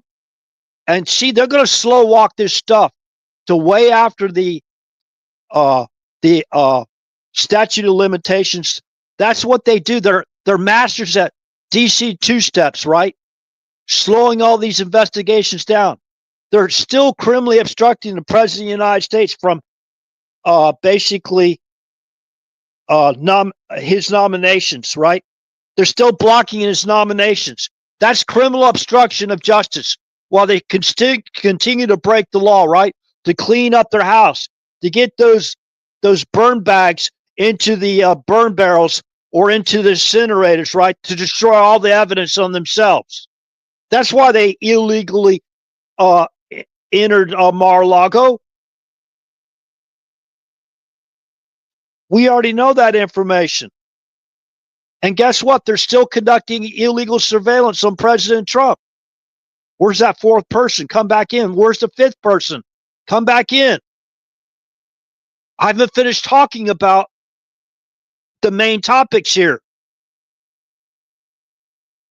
Remember, they put Donald Trump into Marine One, and they medevaced him to U.S. Army Hospital Walter Reed. Remember? That's Bethesda, right? What, Maryland? They flew him there. They medevaced him to U.S. Army Hospital Walter Reed. He didn't just have a common cold, by the way, a sniffle, a common reoccurring cold that we have a few sniffles, whatever, and it's over. He was basically nearly going into respiratory shock, right? They medevaced him to U.S. Army Hospital Walter Reed. He was going through pretty much respiratory shock. And what did they give him when he first got there? Remdesivir, right? Fauci's Remdesivir. Remember that name. I don't think you'll forget it. Fauci's Remdesivir. That nearly killed him. That nearly finished him off, as they say. Those evil people say. They nearly finished him off. His face looked as white as a sheet of paper.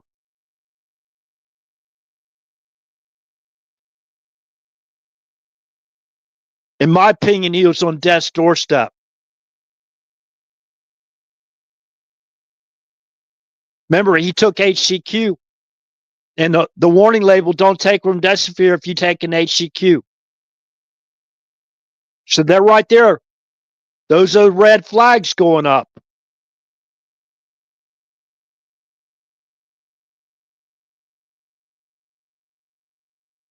Where they do red flag training in Alaska. Red flag training. What is that?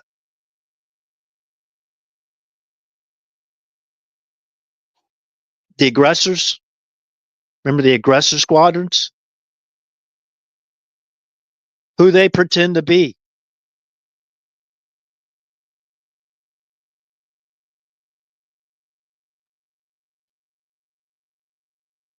The aggressor squadrons.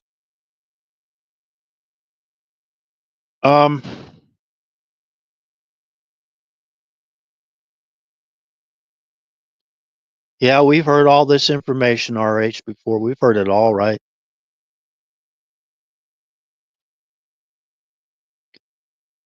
We know that Russia's only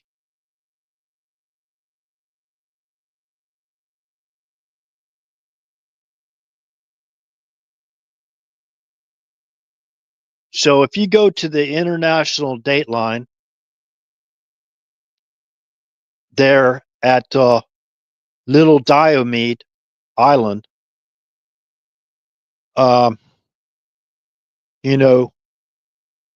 Alaska is only about the mainland in Alaska is only about 100 miles from Russia, and when you get to that international dateline, that's pretty much the dividing line in the Bering Straits between United States or off the shore of Alaska, right? I guess you could say the U.S. waters. And then you go to the big Diomede Island.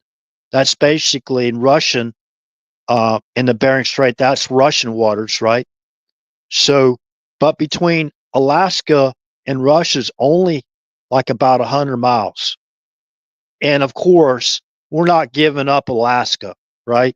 That's not reason why President Trump is going there. But I don't know. Maybe parts. I don't know. I don't think so. I don't think so. I don't think Trump's going to give that up. But there's a reason why we need Greenland. A big reason why we need Greenland, and for that to be Denmark's. They're basically not running Greenland properly. But anyways, we have big bases there as well. So anyways, now I want to say this: the ABC-9, remember word association, ABC-9 glacier outburst flood. Some things catch my attention. That ABC-9 glacier outburst flood information you can get on YouTube. Basically, that's coming from eastern Iowa, not Eastern Island, Easter Island, eastern Iowa. I just thought that was kind of interesting. The little kind of like word association there that the algorithms pick up. The Uber intelligentsia algorithms pick up and use the word association. Wow, they can be their own AI prophets, can't they? Right? Could you imagine that, having all that information at your disposal and be able to scan through and got your parameters, set up, and you go, wow, I wonder what the number's going to be for the next lottery, right? Whatever. Or what numbers do we need to make it the next lottery winner, right? Anyways, I don't know. So what was the last thing? I couldn't now remember. You can only have like so many characters in your title. Remember, this is going back that they're still conducting surveillance on President Trump. Okay, so they're conducting illegal surveillance on President Trump. I hope that algorithm kicks in. They're conducting illegal surveillance on President Trump. If they're not doing it operating on our soil, they outsourced it. It's continued to be outsourced. Okay? Some of those facilities, you have to have permission of the, let's just say, the kingdom. All right? So I won't go any further there. And it's fairly highly compartmentalized. The kingdom could be doing one thing, and the independent country could be doing another. So once they took him into U.S. Army Hospital Walter Reed, they medevaced him there. They gave him remdesivir, right? Nearly killed the man. Whether you like him or not, that's God's honest truth. Then they gave him what? One of those guys there, probably an officer working at U.S. Army Hospital Walter Reed, helping with the care of President Trump. He's walking into a research office and he accidentally tripped over a file cabinet, and all of a sudden, this promising experimental antidote file just popped out, and that letter that research document just floated into his hands, and he goes, wow, anti-venom? Regeneron has good promise? So they gave President Trump Regeneron, right? And he turned into like super orange man, right? Like orange crush. He can faster than a speeding bullet. Stopping a freight train, right?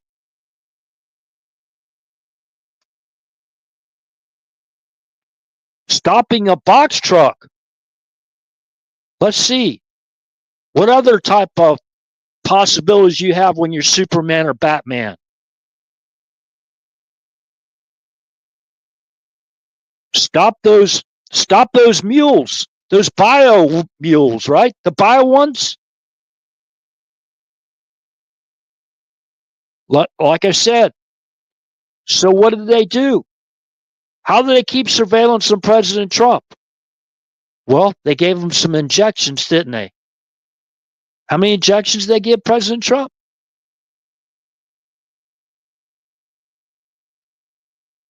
Is President Trump microchipped so they can hear every word he says, even if he's, you know, in private quarters and having pillow talk?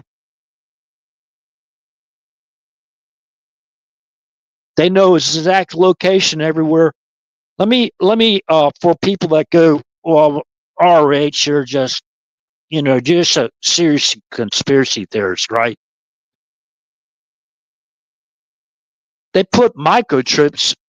Some people put microchips in their pets in case they run away from home or whatever, right? Microchips. I'm getting out this little dark blue book, and I'm going to read something on this little dark blue book. Who gives him the passport? Have it on his possession? Let's see. This document contains sensitive electronics. For best performance, do not bend, perforate, or expose to extreme temperatures. Well, when you plant a microchip into somebody's arm or in a location that can't be discovered, you can live with that for years. Years. And if you have a U.S. passport, I want you to do this. I want you to look at that last page. And what do you see up there? What do you see in that last page? The inside back cover of your passport. You'll see a photograph of what does it look like? Does that look like a satellite or does that look like a type of energy weapon? I don't know. And then you got the moon, right? And then you see the Earth. Look at the picture of the. Now, that doesn't look like a lunar lander to me. Let me see here.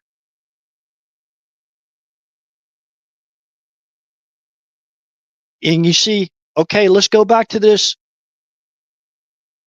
This document contains sensitive electronics in a document. Micro type electronics, right? I'm glad one person came back. This must be pretty interesting. You say, hey, man, hey, you got to listen to this. Oh, I got time. I'm going to go back to bed. Now they disappeared again. This document contains sensitive electronics for best performance. Do not bend, perforate, or expose to extreme temperatures.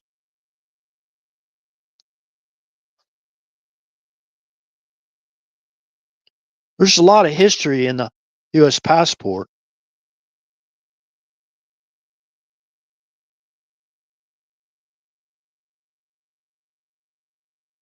Man, I was a pretty young guy when I got this thing.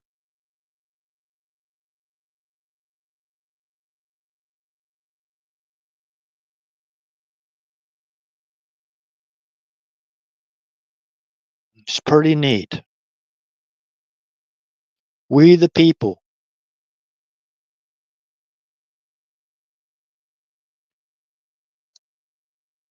Got a lot of quotes in here, and I love this book.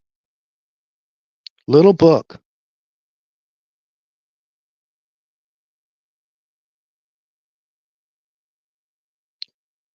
And that government of the people, by the people, for the people, shall not perish from the earth. That's a quote by Abraham Lincoln, right?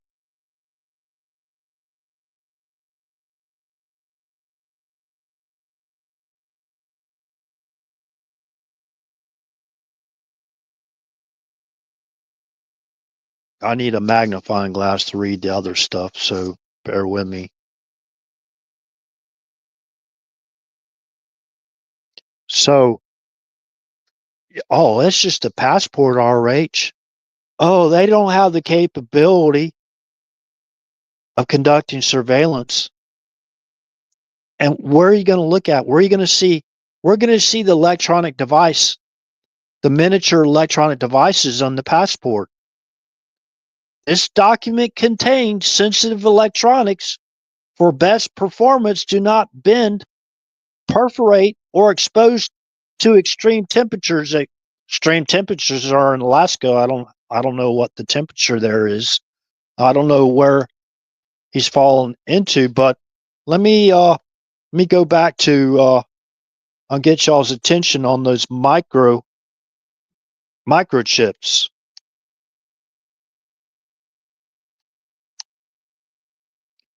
So they know where President Trump is at all times. All times. We're not worried about the good apples or the white hats, as some people call them. We're worried about the black hats having that real time information at their fingertips to do whatever the hell they want. So people inside our government or inside these agencies that can't stand Trump, you see them every day. Their hatred has no bounds of the man. The disrespect, call him a piece of, you know what, Crockett, whatever her name is. The disrespect and the lies, the defamation and libel slander that they go out there and utter every day out their mouth. By the way, they're not protected if they're not in session, from what I understand. So with some of that stuff. So they don't have a right to break the law and go out there and conduct these personal attacks on people, falsely accusing them of everything that they've done so they can take over the investigations on themselves, to destroy all the damning evidence on themselves, to keep themselves out of prison or from being fined or sued, right? It's obvious. To me, they chipped up the man. They're listening to every word he says.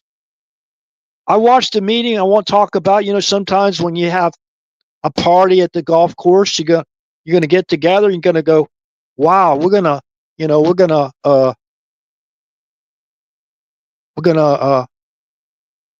be off the record, and speak freely. You don't have to worry about these control freaks around you, right? Just be like a regular man or woman. So you huddle up together and you talk, and you're not blocking their surveillance.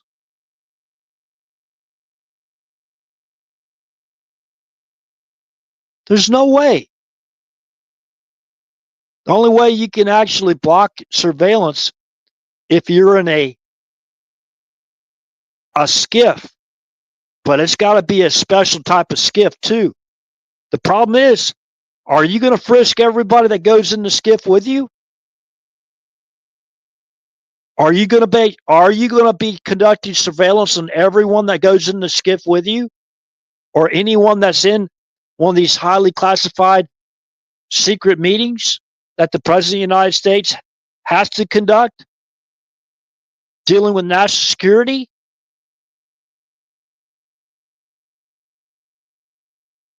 So I'm pretty sure Trump, they chipped him probably back in his old casino days or whatever. Probably goes back that far. Okay, so let me for people that don't believe in possibility of microchips and them tracking your every movement and listening in on what you're saying, right?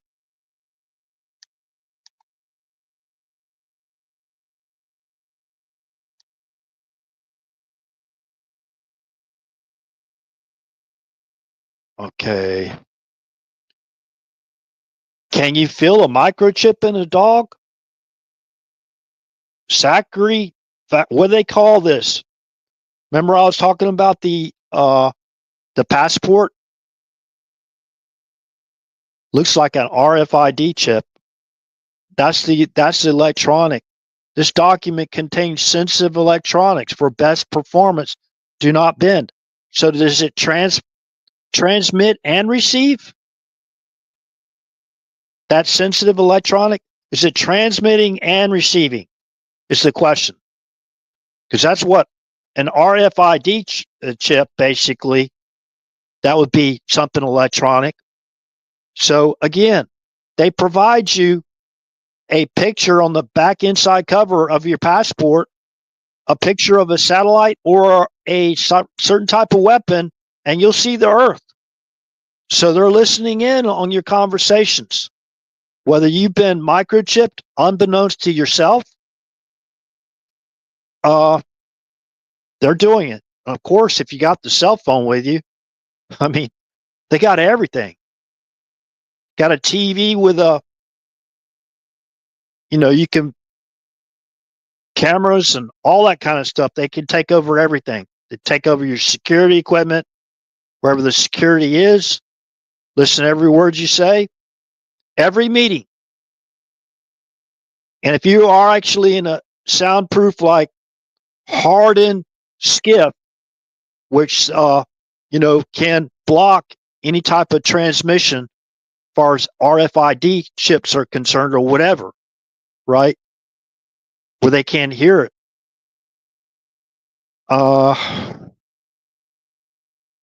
They do this in dogs, in the pets. Rabbit animal tracker, pet microchip, dog and cat RFID chip.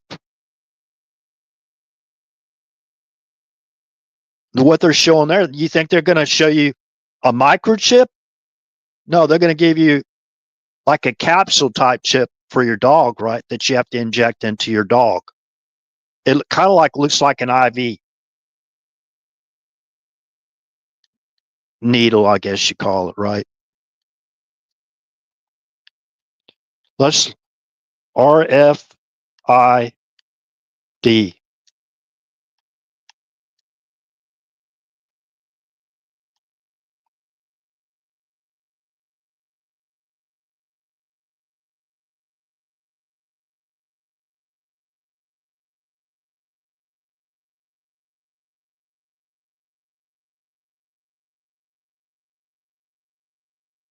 Backed by 20 years of experience, Lithium delivers real-time location systems that help industries and hospitals cut risk, recover time, and make smarter moves every day. It's not just tracking, it's transformation you can measure. So they have biometric type, your biometrics on the chip too. And see, RFID, radio frequency identification, is a technology. This is RFI, radio frequency identification detection, I believe it's called, is a technology that uses electromagnetic waves to automatically identify and track tags attached to objects, people, or animals.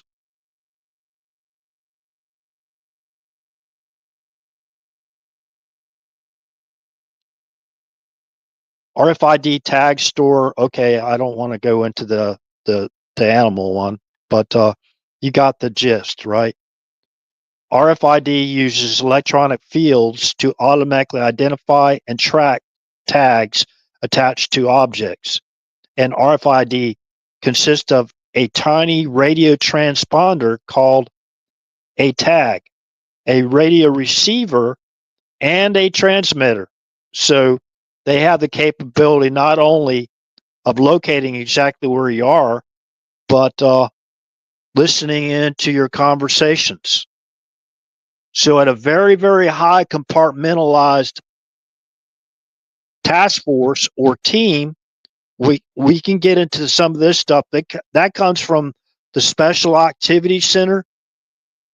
You can go down to the political action group. And even some of those teams are divided up and compartmentalized, and they don't know.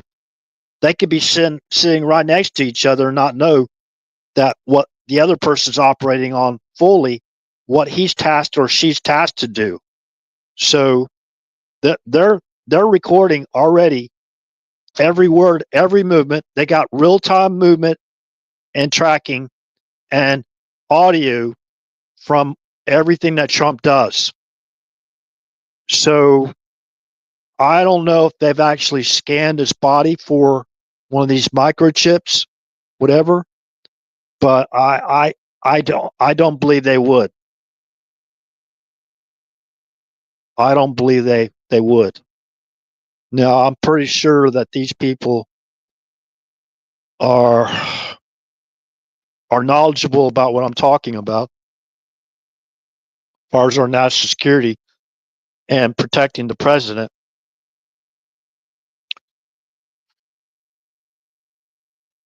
So anyways, I just got a lot of worries, I know. And I'm the same type of person. If I was President Trump, I wouldn't even want to hear this stuff, this negative stuff nonstop. You know, he's got a job to do. And I apologize if it makes anybody angry out there to talk about this stuff. And you know, you're not being individuals out there that are, you know, they're not informed or trained or whatever, or understand this type of the world we live in. But there's a lot of threats out there in the 21st century. I'm just talking about only a few of them. So I hope that they are.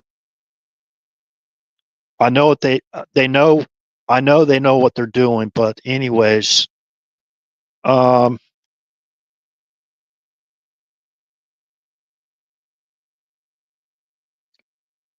me go.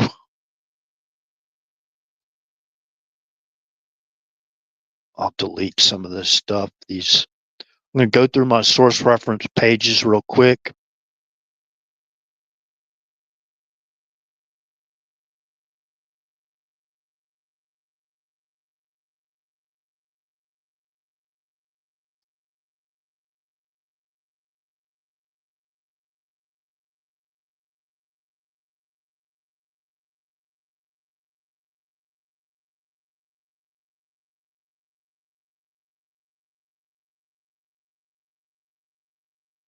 Okay, so apologize for the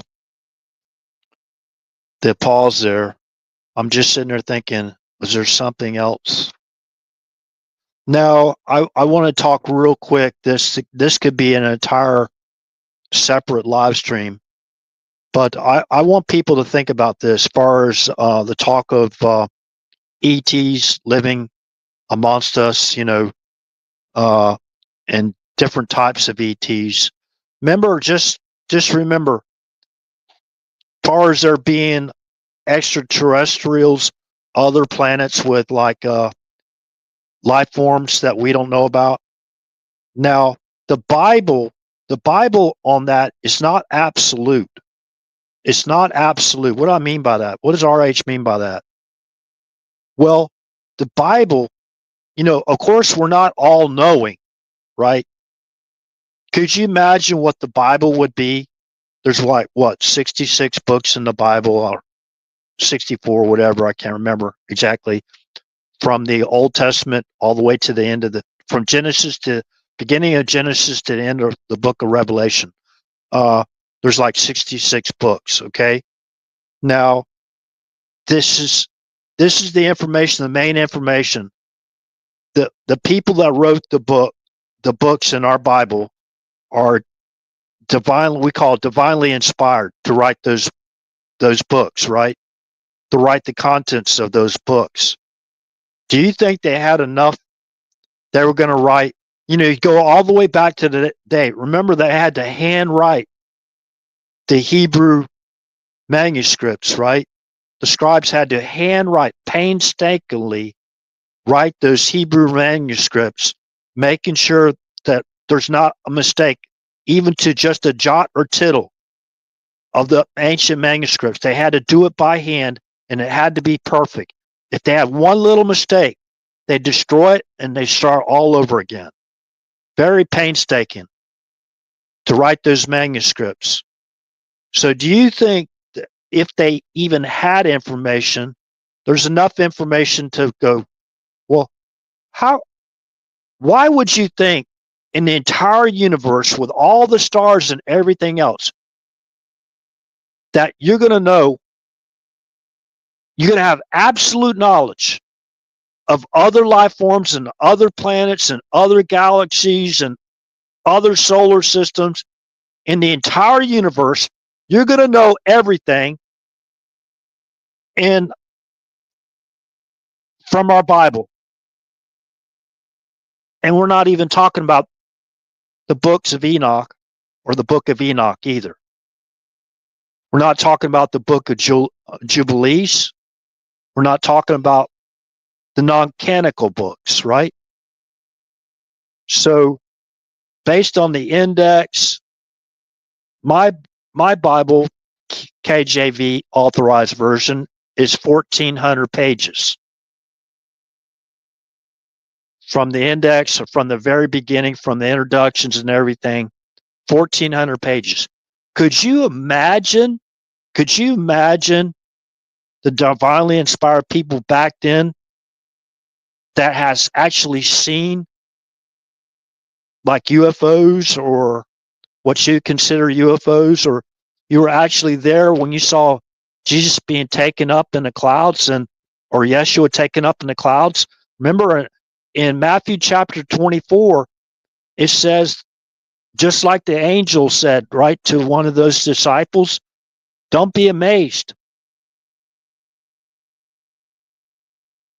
of Yeshua being taken up. That's basically you're going to area 111 type area, right? Like Acts chapter 1, verse 11. That area where those disciples saw Yeshua being taken up into the clouds. Who took up Yeshua? Did he just fly himself? Did he call a interstellar Uber and an Uber picked him up and the disciples were standing there in amazement, like their jaws dropped, like, how did he do that? Did Yeshua get out his transponder and go, beam me up, Scotty? Beam me up, Father, right? So this is in the Bible, right? And there's people out there saying they know absolutely there's no extraterrestrials.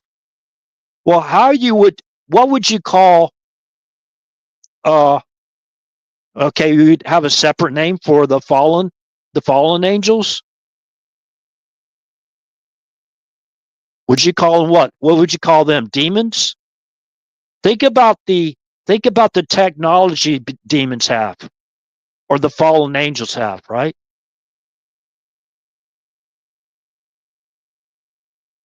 Think about the technology. You think about Peru, the highland sites. Stones weighing between 50 to 122 tons, 120 tons. Think about that. A few estimated to exceed 200 tons, and having the quarries quarried several miles away. Think about them transporting back in the caveman days, right? A 200-ton stone. We're talking about special stones, though.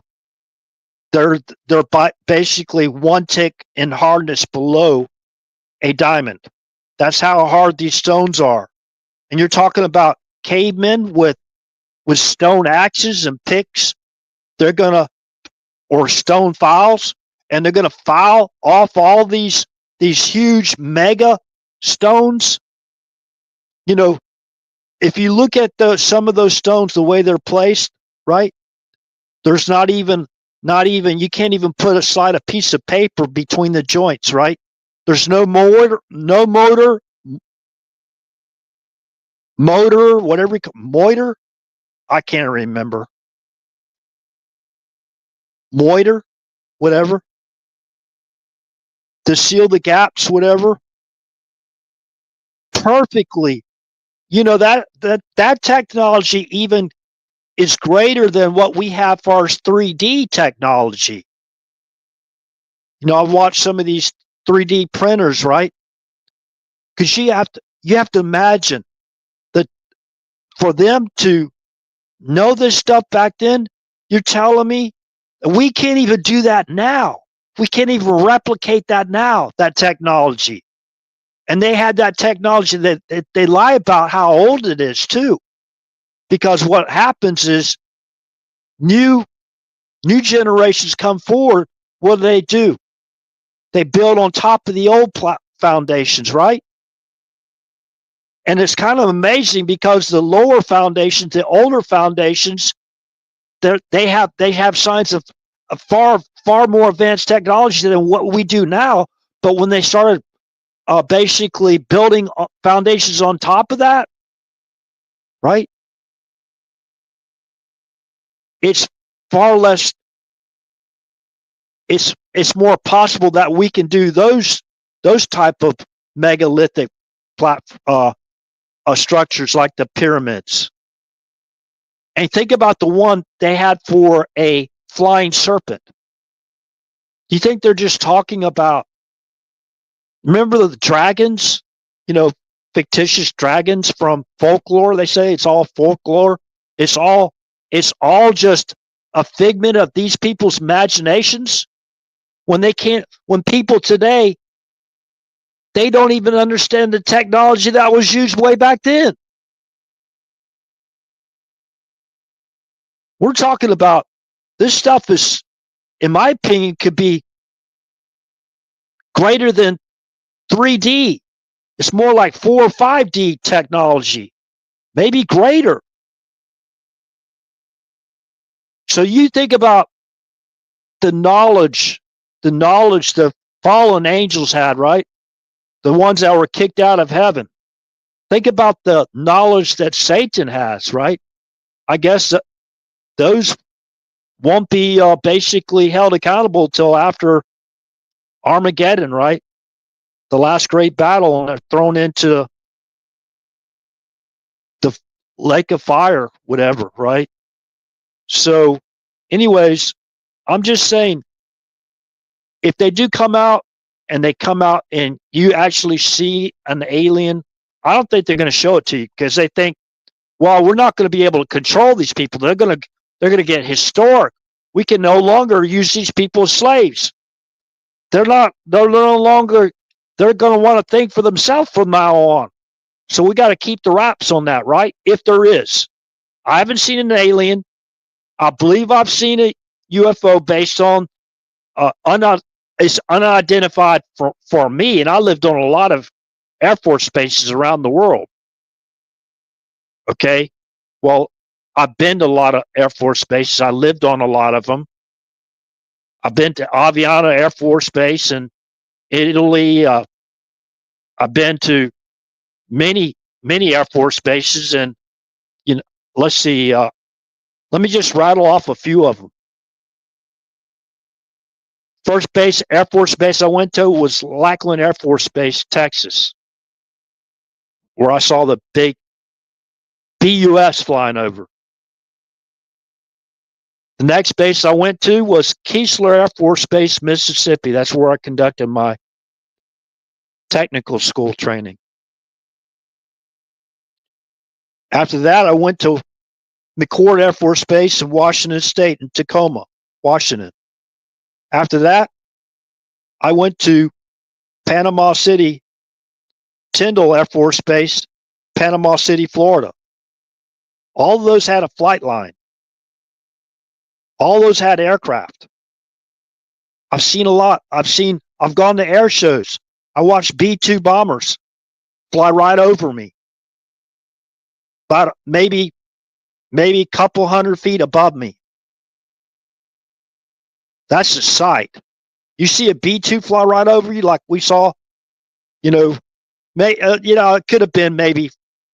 Let me stop exaggerating.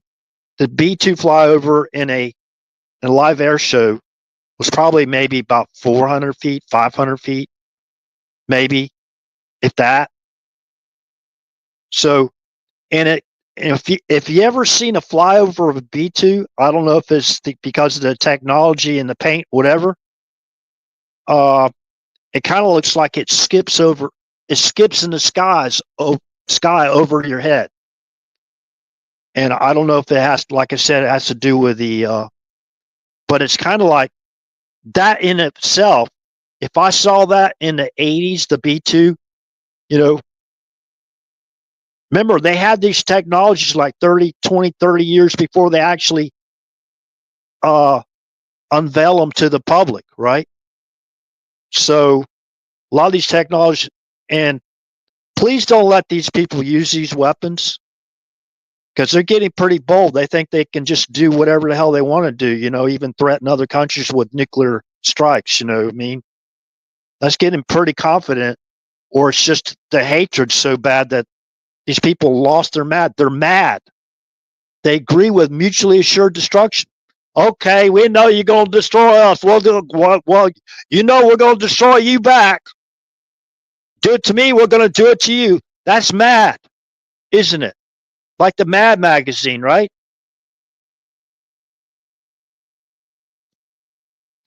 Absolutely mad. Mutually assured fools if they want to agree on that. And Trump's trying to block all that as he can, just like JFK did, tried to block it all too. Anyways, testing 1, 2. Yeah, we're still alive, at least on YouTube. I see that. Let me go back, and I'm going to have to refresh Rumble again, unfortunately. So it still says there's only one person viewing on Rumble. So hopefully this is interesting. Let's go back to the extraterrestrials, right? Or technology of extraterrestrial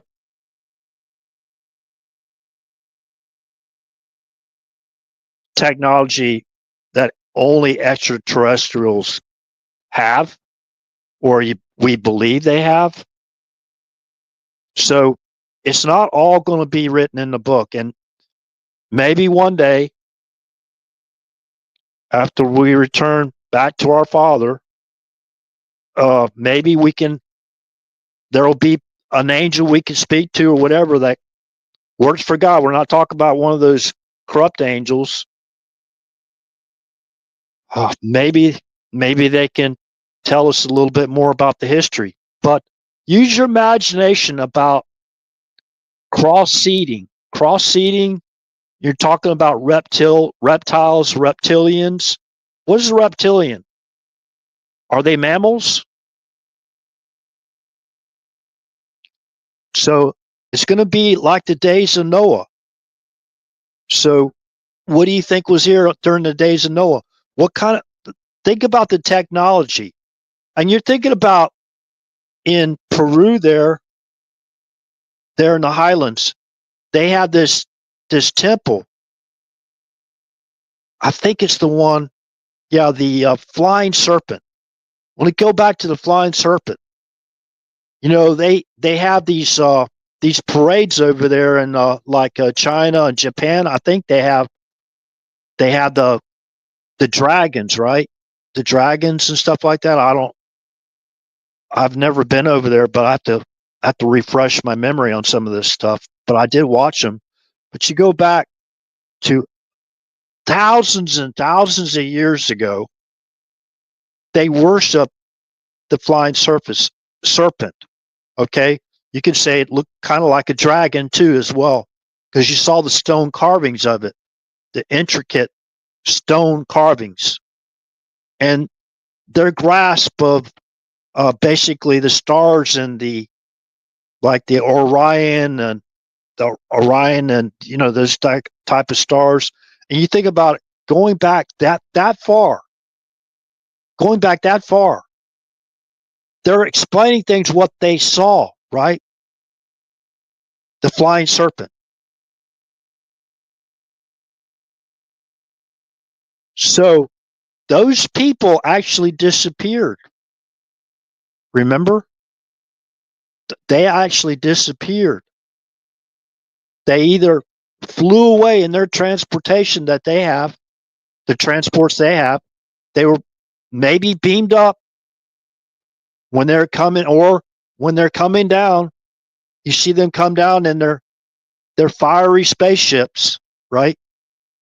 So you match that up with the technology that we believe humans have. And you go back to the caveman days, right? Where we're supposed to just have clubs to, we didn't even have a wheel yet. And they're going to build these things and elaborate irrigation systems.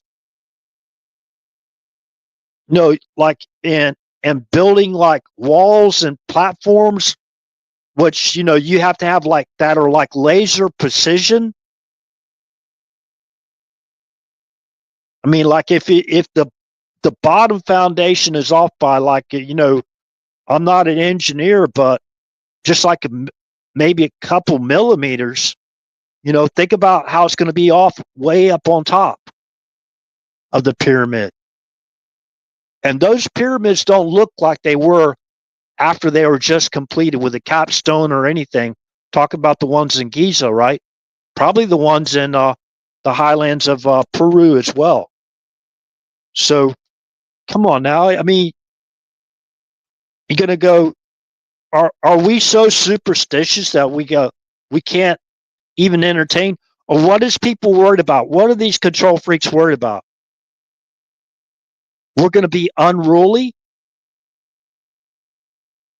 It's not going to disprove the word of God, because the word of God, those people, places, and locations are being dug up by archaeologists every single day.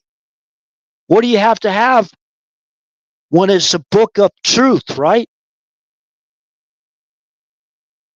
Book based on truth, a true story. You have to have people, places, and things. The Bible's basically, archaeologists are proving that every single day. Now, just because something's not written in the Bible that's not canonized or whatever, or that didn't get into the Bible, whatever, remember, the entire population was wiped out. Those 150,000 people, whether they're Mayans or whatever, that built that fiery serpent type megalith, whatever you call them, of the fire serpent. Think about this. When the sun goes down certain days, they got that snake where it actually slithers down the steps. Have we seen a building like that or a monument like that in our country? There might be some out there, maybe underneath the desert sands of maybe Baja California or whatever. There might be, like it seemed like those places were wiped out. And I want to dispel something really, really quick here. Now that I lost all people from, hold on a sec. Let me go over to YouTube. Let me see how many there's just 2 more people at YouTube. Rumble, back to the same old censoring, I guess, whatever.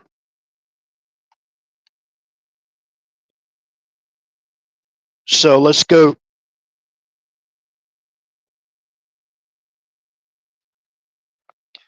The thing with the Bible, for somebody to comprehend the Bible, you have to read through the entire Bible from Genesis to the end of Revelation, and you have to critically learn the Bible, which means you go through, when you're reading, you skim through it, you go through the basically the introduction or the summary of each book of the Bible, you know, to figure out the day, the time frame, and the people that the book is going to be talking about.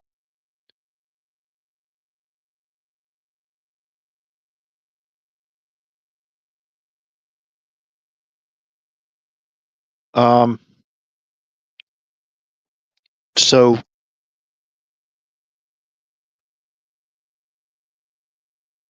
let me go to Acts real quick here. You know about the chariots of God and all that stuff, and chariots and horses. You know, I've read Elijah, the information from Elijah, and you know the the different dimensions, and God giving Elisha's servant the ability to see to that other dimension, to see that there was more of us than there are of them. Okay, there are more of us than there are of them, no matter what they say. Okay.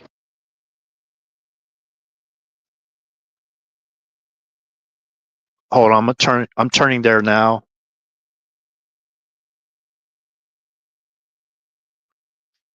We're talking about high level technology that we don't even know where they got the technology. So somebody want to make sure they didn't get that technology again for a long time. And I'm pretty sure that somebody is God, our Most High, right? That God.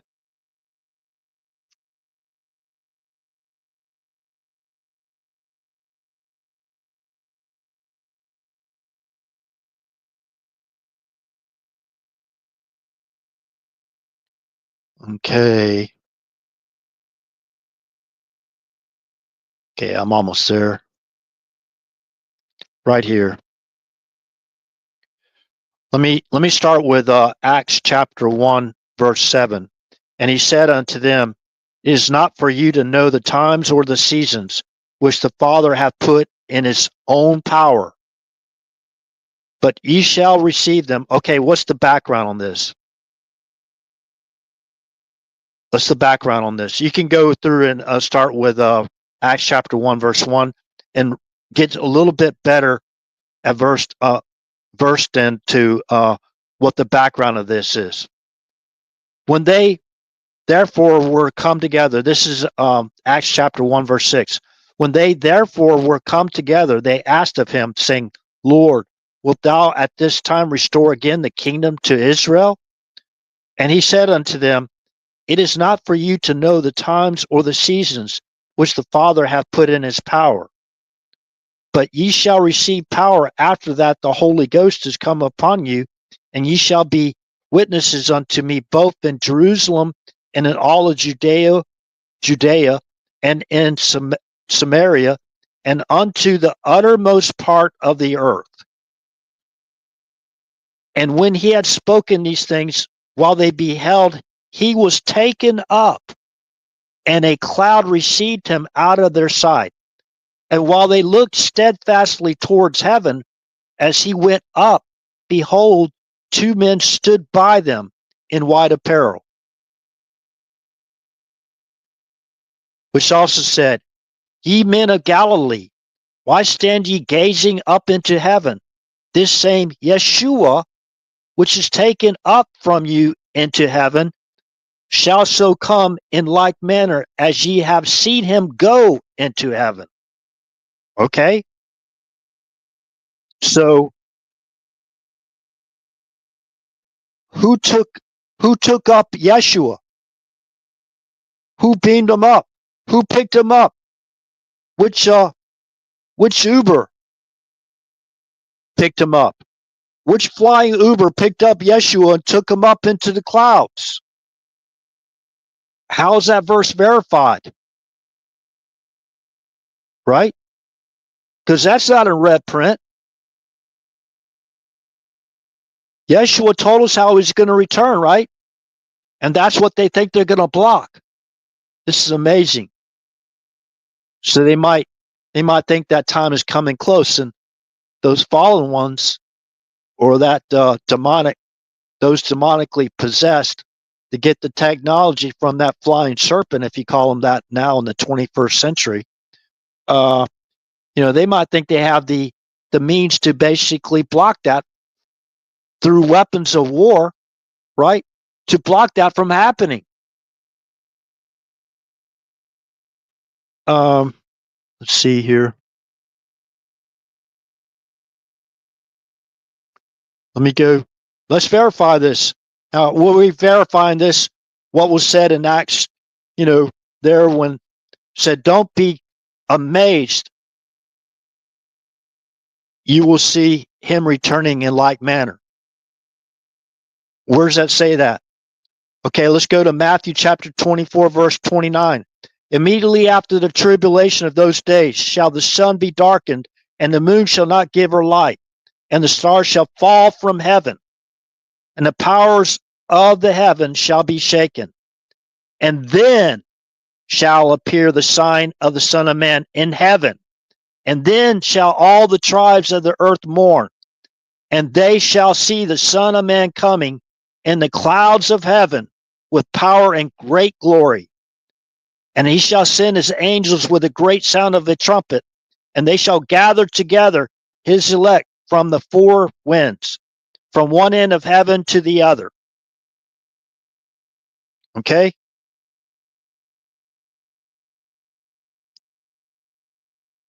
That's red print.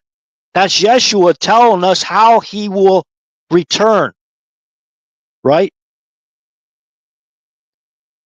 We will see. Let's see here. And then shall appear the sign of the Son of Man in heaven. And then shall all the tribes of the earth mourn, and they shall see the Son of Man coming in the clouds of heaven with power and great glory. Okay, let's go. So he's going to be coming through the clouds, like from the sky, right?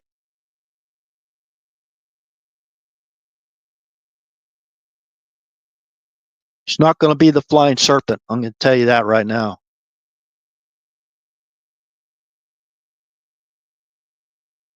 And let's read this again.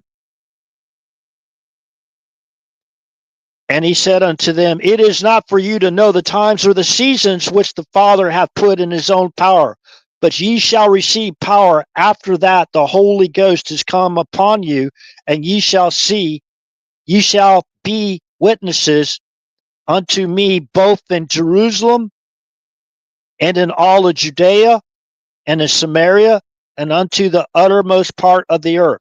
And when he had spoken these things, while they beheld, he was taken up, and a cloud received him out of their sight.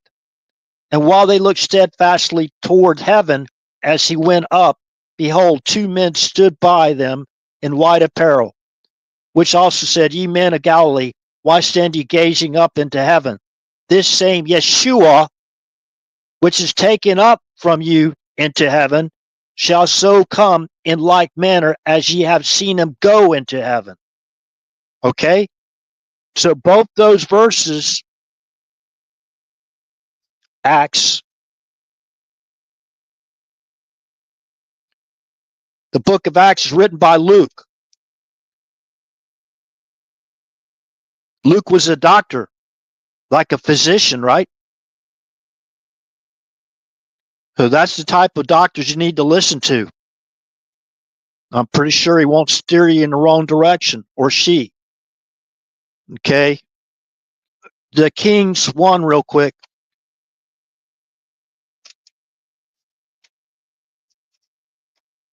Make sure I get the right location.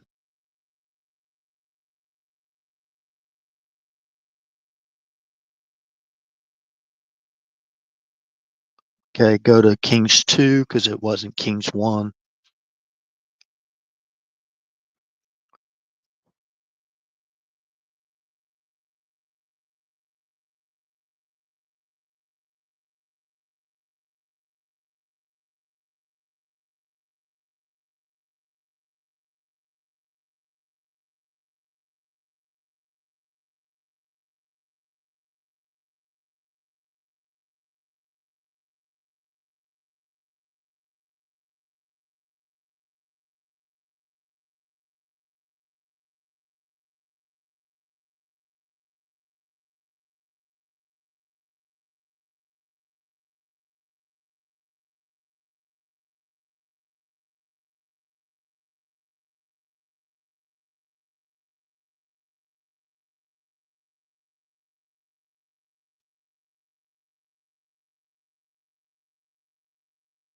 Okay.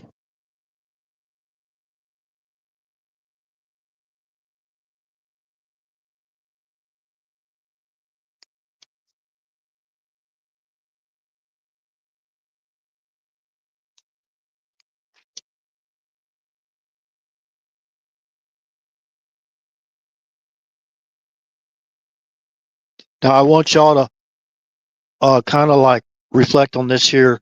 This is 2 Kings chapter 6.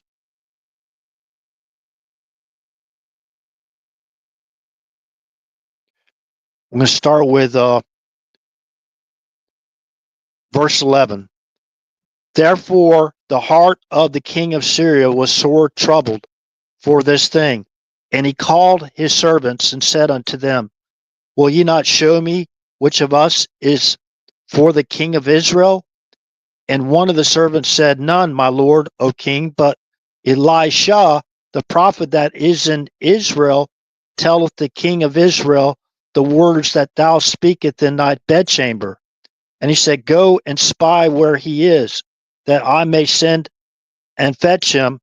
And it was told him, saying, behold, he is in Dothan. Therefore sent he thither horses and chariots and a great host. And they came by night and compassed the city about. And when the servant of the man of God was risen early and gone forth, behold, an host compassed the city both with horses and chariots. And the servant said unto him, alas, my master, how shall we do? And he answered, fear not, for they that be with us are more than they that be with them. And Elisha prayed and said, Lord, I pray thee, open his eyes that he may see the Lord. And the Lord opened the eyes of the young man, and he saw and beheld. The mountain was full of horses and chariots of fire round about Elisha. And when they came down to him, Elijah prayed unto the Lord and said, smite this people, I pray thee, with blindness. And he smote them with blindness according to the word of Elisha. Okay, so Elisha basically,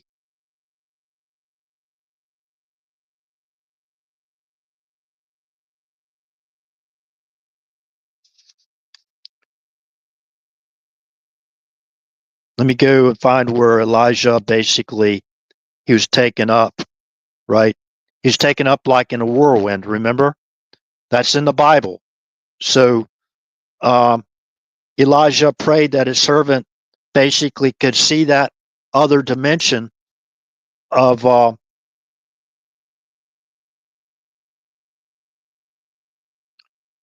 that there are more of us than there are of them, right?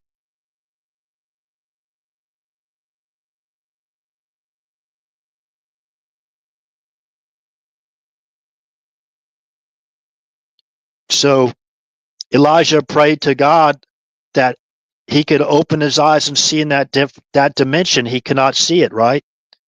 And Elijah prayed and said, Lord, I pray thee, open his eyes that he may see. And the Lord opened the eyes of the young man, and he saw and beheld. The mountain was full of horses and chariots of fire round about Elisha, right? So basically, there's no way the king of Syria could uh, destroy Elijah and his people or the king of Israel, right? So that's the Second Kings. See here now.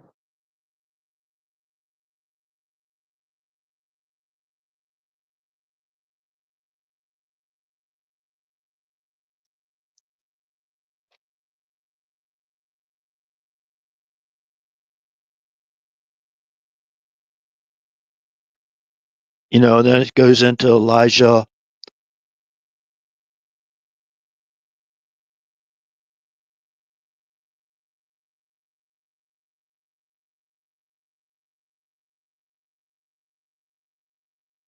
Okay, now this is in 2 Kings chapter 2, verse 1.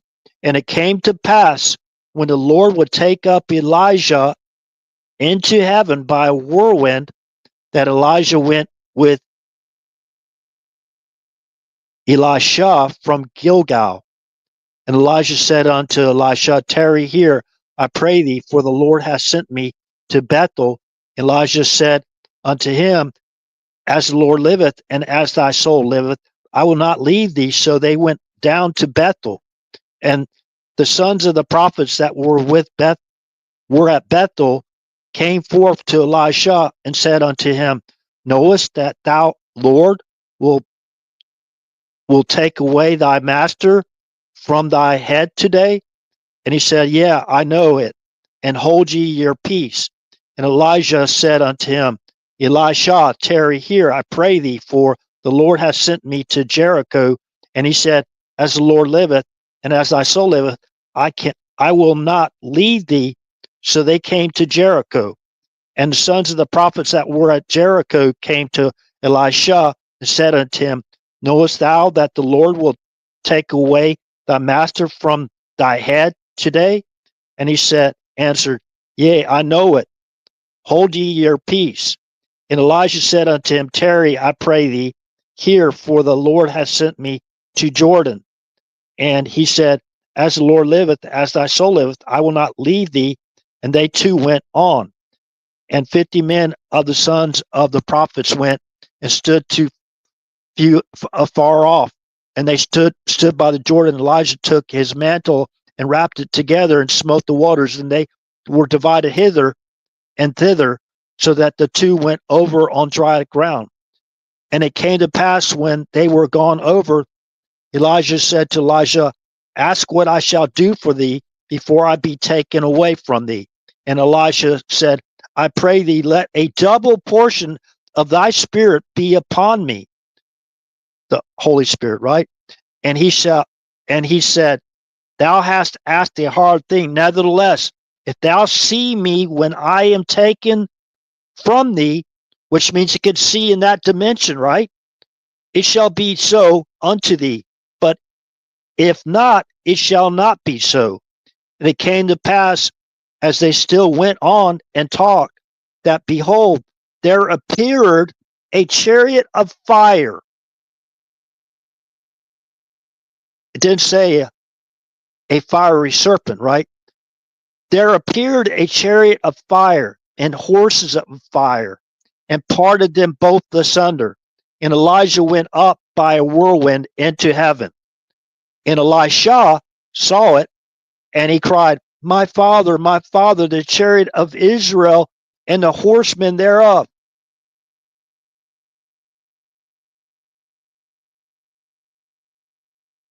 And he saw him no more. And he took hold of his own clothes, and he tore them into two pieces. He took up also the mantle of Elijah that fell from him, and went back and stood by the bank of Jordan. Okay, so back then in those days, when Elijah saw Elijah being taken up, how did he describe it in the terms he knew back then, right? It came to pass that they still went on and talked, that behold, there appeared a chariot of fire and horses of fire, and parted them both asunder. And Elijah went up by a whirlwind into heaven, right? Through the clouds into heaven, right? So Elijah could see through that, in that dimension.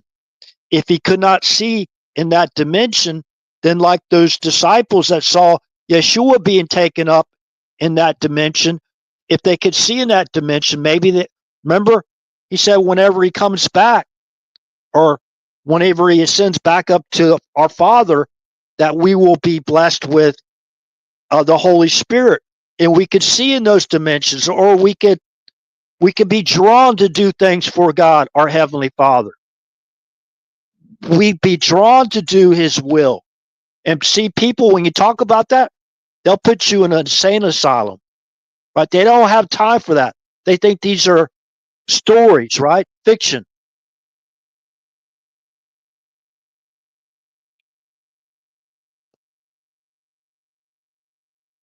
So, do you think giving these weapons to some of these people, these getting in control of these so-called world leaders, you know, they're it's like, giving the red button to a caveman or a cave woman.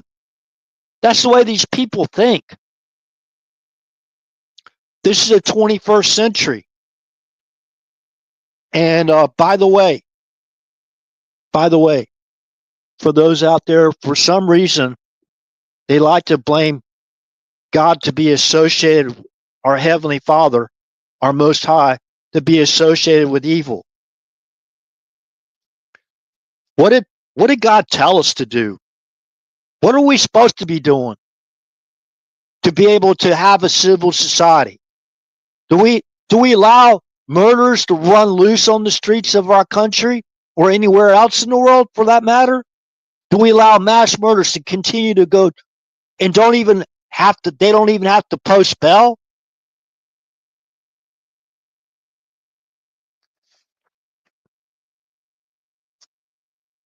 You got to have some basis, a foundation based on morality, or you can never have a civil society, right? I'm not preaching at anyone. I'm preaching with the choir, not at anyone. And it came to pass when men began to multiply on the face of the earth and daughters were born unto them, that the sons of God saw the daughters of men, that they were fair, and they took them wives of all which they chose. And the Lord said, my spirit shall not always strive with man, for that he also is flesh, yet his day shall be 120 years.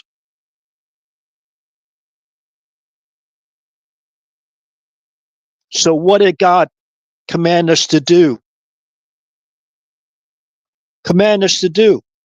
What did God command? Okay, so you can't discern the scriptures, or somebody you don't want to. You Hey, I hope you're blessed one day with faith. I call it a blessing. I hope everyone's blessed with true faith. Okay, and God blessed Noah.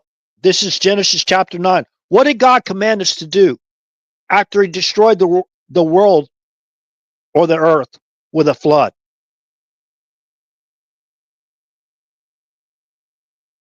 God blessed Noah and his sons and said unto them, be fruitful and multiply and replenish the earth. And the fear of you and the dread of you shall be upon every beast of the field of the earth, and upon every fowl of the air, upon all that moveth on the earth, and upon all the fishes of the sea. Into your hands are they delivered. Every moving thing that liveth shall be meat for you, even as the green herb have I given you all things, but flesh with the life thereof, flesh with the life thereof,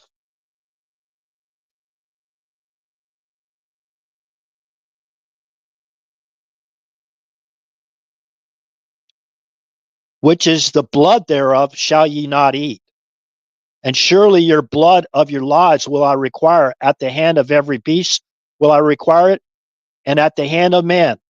At the hand of every man's brother will I require the life of a man. Whoso sheddeth man's blood, by man shall his blood be shed.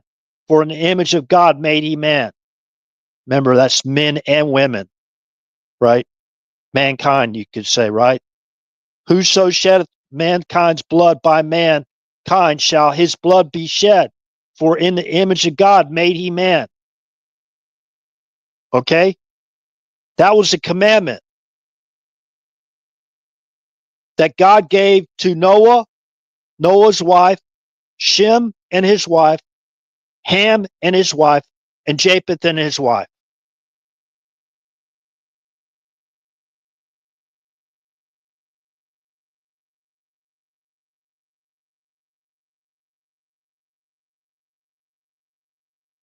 Noah, Shem, Ham, and Japheth and their wives.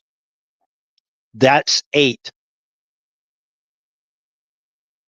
That's 8.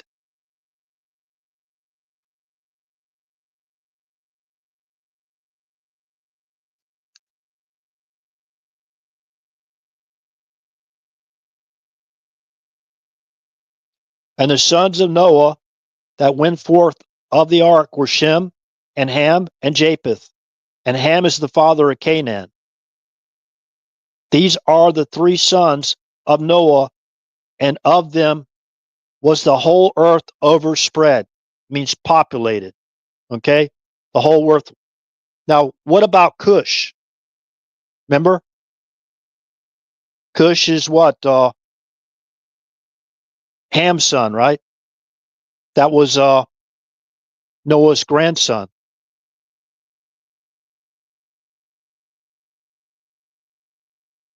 You know the Cushites were? You know the dark pharaohs, they called the dark pharaohs, they disappeared too. Remember?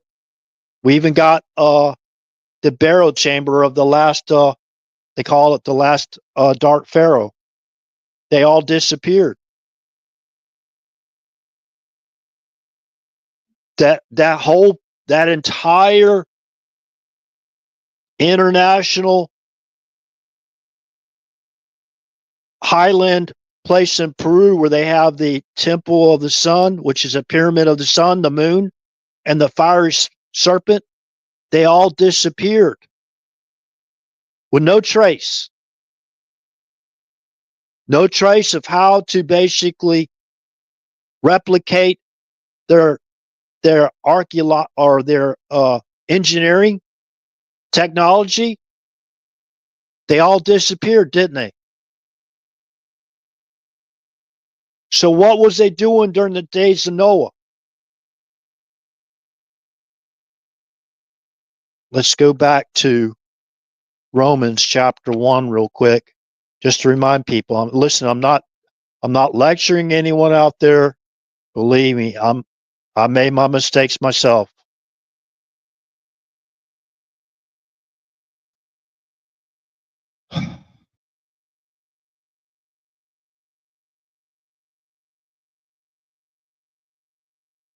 They don't like this, right? Well, I thought they're supposed to be happy. Obama used to call this an obscure verse in the Bible. Obscure verse in the Bible, right? When I read this obscure verse in the Bible,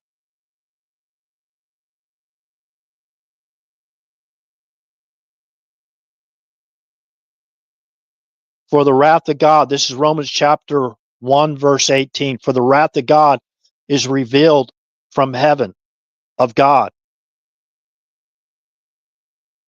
against, for the wrath of God is revealed from heaven against all ungodliness and unrighteousness of men who hold the truth in unrighteousness, because that which may be known of God is manifest in them, for God hath showed it unto them. For the invisible things of him from the creation of the world are clearly seen, being understood by the things that are made, even as eternal power and Godhead, so that they are without excuse. Because that when they knew God, they glorified him not as God, neither were thankful, but became vain in their imaginations, and their foolish heart was darkened, professing themselves to be wise, and became fools, and changed the glory of the uncorruptible God into an image made like unto corruptible man, and to birds and four-footed beasts and creeping things. Wherefore God also gave them up to uncleanness through the lust of their hearts, to dishonor their own bodies between themselves, who changed the truth of God into a lie, and worshiped and served the creature more than the Creator, who is blessed forever. Amen. For this cause God gave them up unto vile affections, for even their women did change the natural use into that which is against nature, and likewise also the men, leaving the natural use of the woman, burned in their lust one towards another, men with men, working that which is unseemly, and receiving in themselves that recompense of their error which was meet.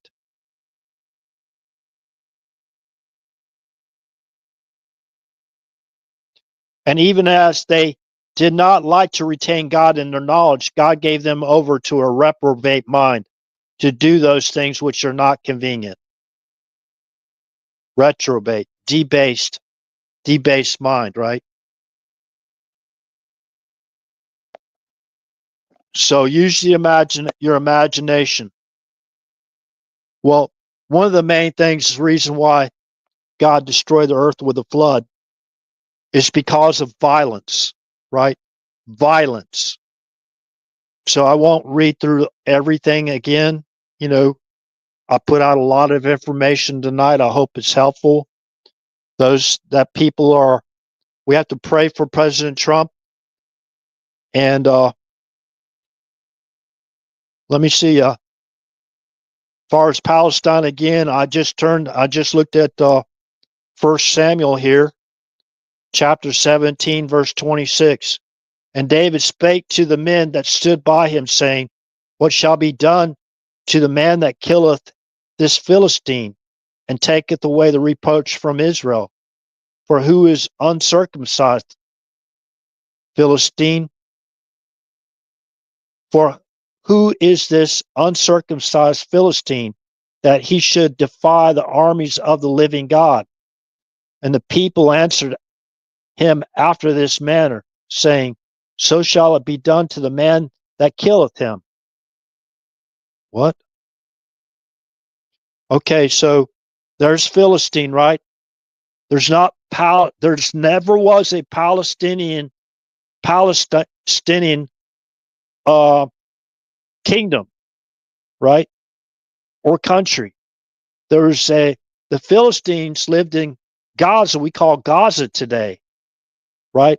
Remember the Philistine Goliath. Okay, there were giants back in those days, and they're trying to hide all this information because they it doesn't make good slaves. Think about it. If you don't, if you're not a Christian, you won't even you won't even recognize a need for a day of rest, the seventh day of rest. You won't even think of a need. You'll let your taskmasters work you to death, right? You'll let your taskmasters work you to death.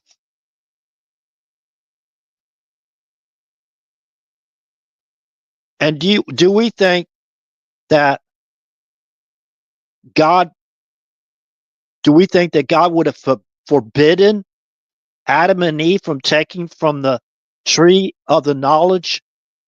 We're talking about practical knowledge, right? Well, it could be because spiritual leads to practical, which is doing things actually in the flesh, right? Being motivated by that evil spirit to do evil things. If we're talking about evil, right?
While they shut down my live stream because see that they don't want you to talk like this, right? Hey, these are my opinions. You don't like them, I'm sorry, but don't try to take down my whole live stream because you get whatever, hurt because you don't like what I have to say. You don't, let me just say this. Try this one time. Get out of your artificial life inside the home with your Game Boy or whatever you got going on and your phone and you're texting nonstop or whatever.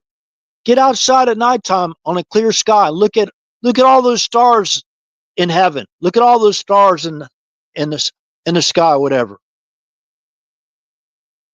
Oh, it all caused by a big bang. You want to believe that? That's fine. Well, who did the banging? Nothing from nothing leaves nothing, right? If you got nothing, how are you going to create something out of nothing? You perform that magic trick in front of me, and it's not a trick, right? I might believe you. Until then, hey, have at it. Put out your conspiracy theories. It ain't going to bother me none. So, going back to Genesis.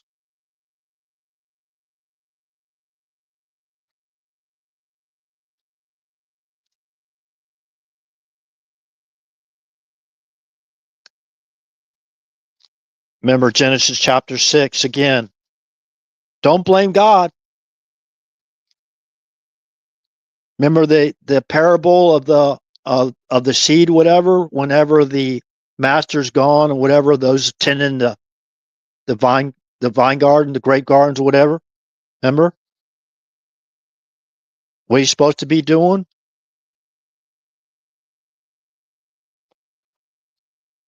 What are we supposed to be doing?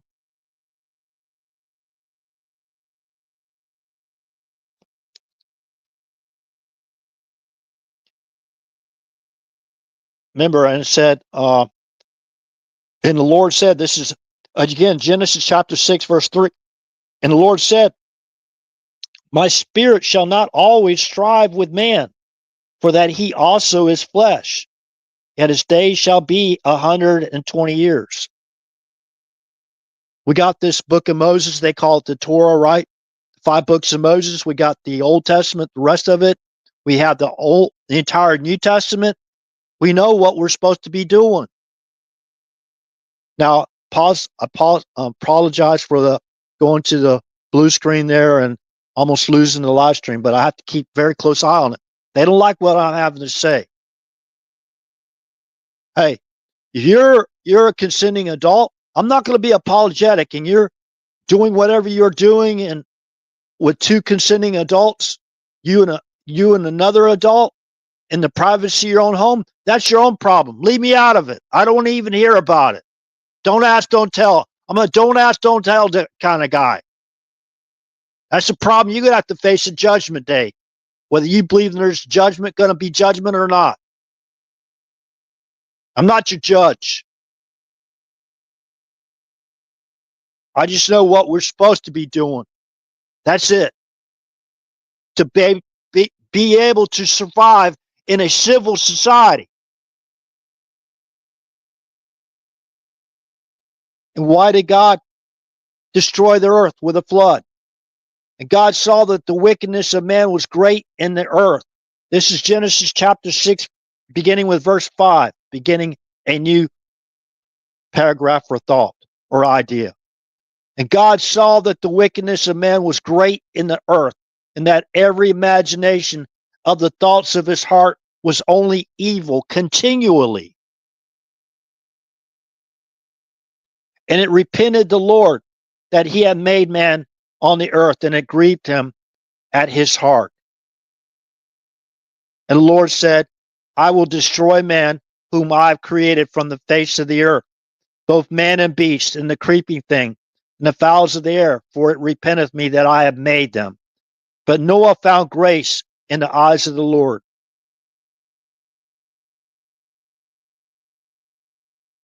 These are the generations of Noah. Noah was a just man and perfect in his generations. And Noah walked with God. And Noah begat 3 sons, Shem, Ham, and Japheth. And the earth was corrupt before God. Right in front of God, the earth was corrupt. And the earth was filled with violence. And God looked upon the earth, and behold, it was corrupt, for all flesh had corrupted his way upon the earth. Like you got gangs basically attacking people in Washington, D.C., and them covering up the crimes, not even reporting crimes in D.C. The one lady that was basically knocked out cold, the police didn't even call the ambulance for her. She had to call an Uber.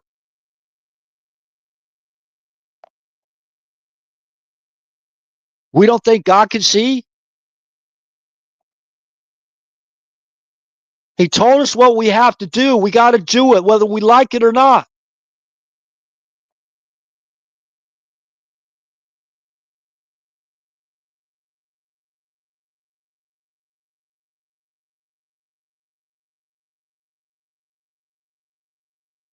Okay, let me get to the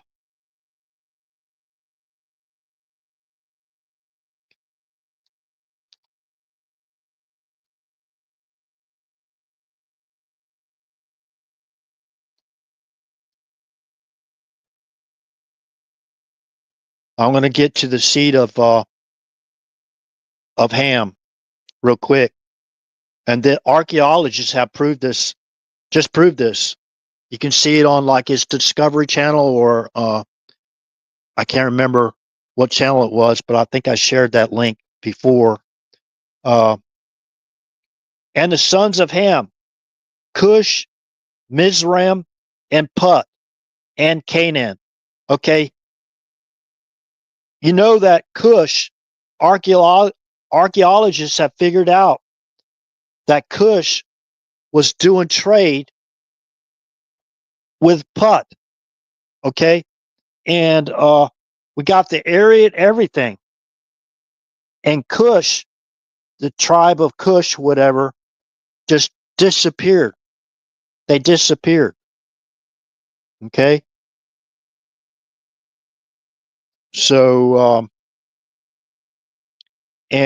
Cush was doing trade with Put, and they even have the old Dark Pharaohs, the tribe of Cush, the Dark Pharaoh. They even have their trading boats. Archaeologists have dug up old trading vessels. They found, like in their, they have made little statues that they put out there to worship the Dark Pharaoh, and that's not the only Pharaoh, right? So all means of the way they constructed these megaliths, these huge temples, it's all gone, and they can't even be replicated, in my opinion, in today's technology. So remember, the Bible is about true people, places, and things. True tribes, true peoples, whether Gentiles or Jewish people or whatever. True people, places, and things. Okay? So with that said, in God we trust. All we got to do is stay on the right team. If you want to learn about team spirit, that's John chapter 17. Remember, in God we trust. Everybody else we have to verify. So with that said, good morning, good day, good evening, wherever you're from. This concludes the live stream, and thank you for sticking around. And apologize for having to reload the entire live stream. I keep wanting to say live scream, but I think I was pretty good tonight. I kept a calm tone for most of it. So with that said, again, thank you for supporting this channel and sharing this live stream to others, so we can spread the word.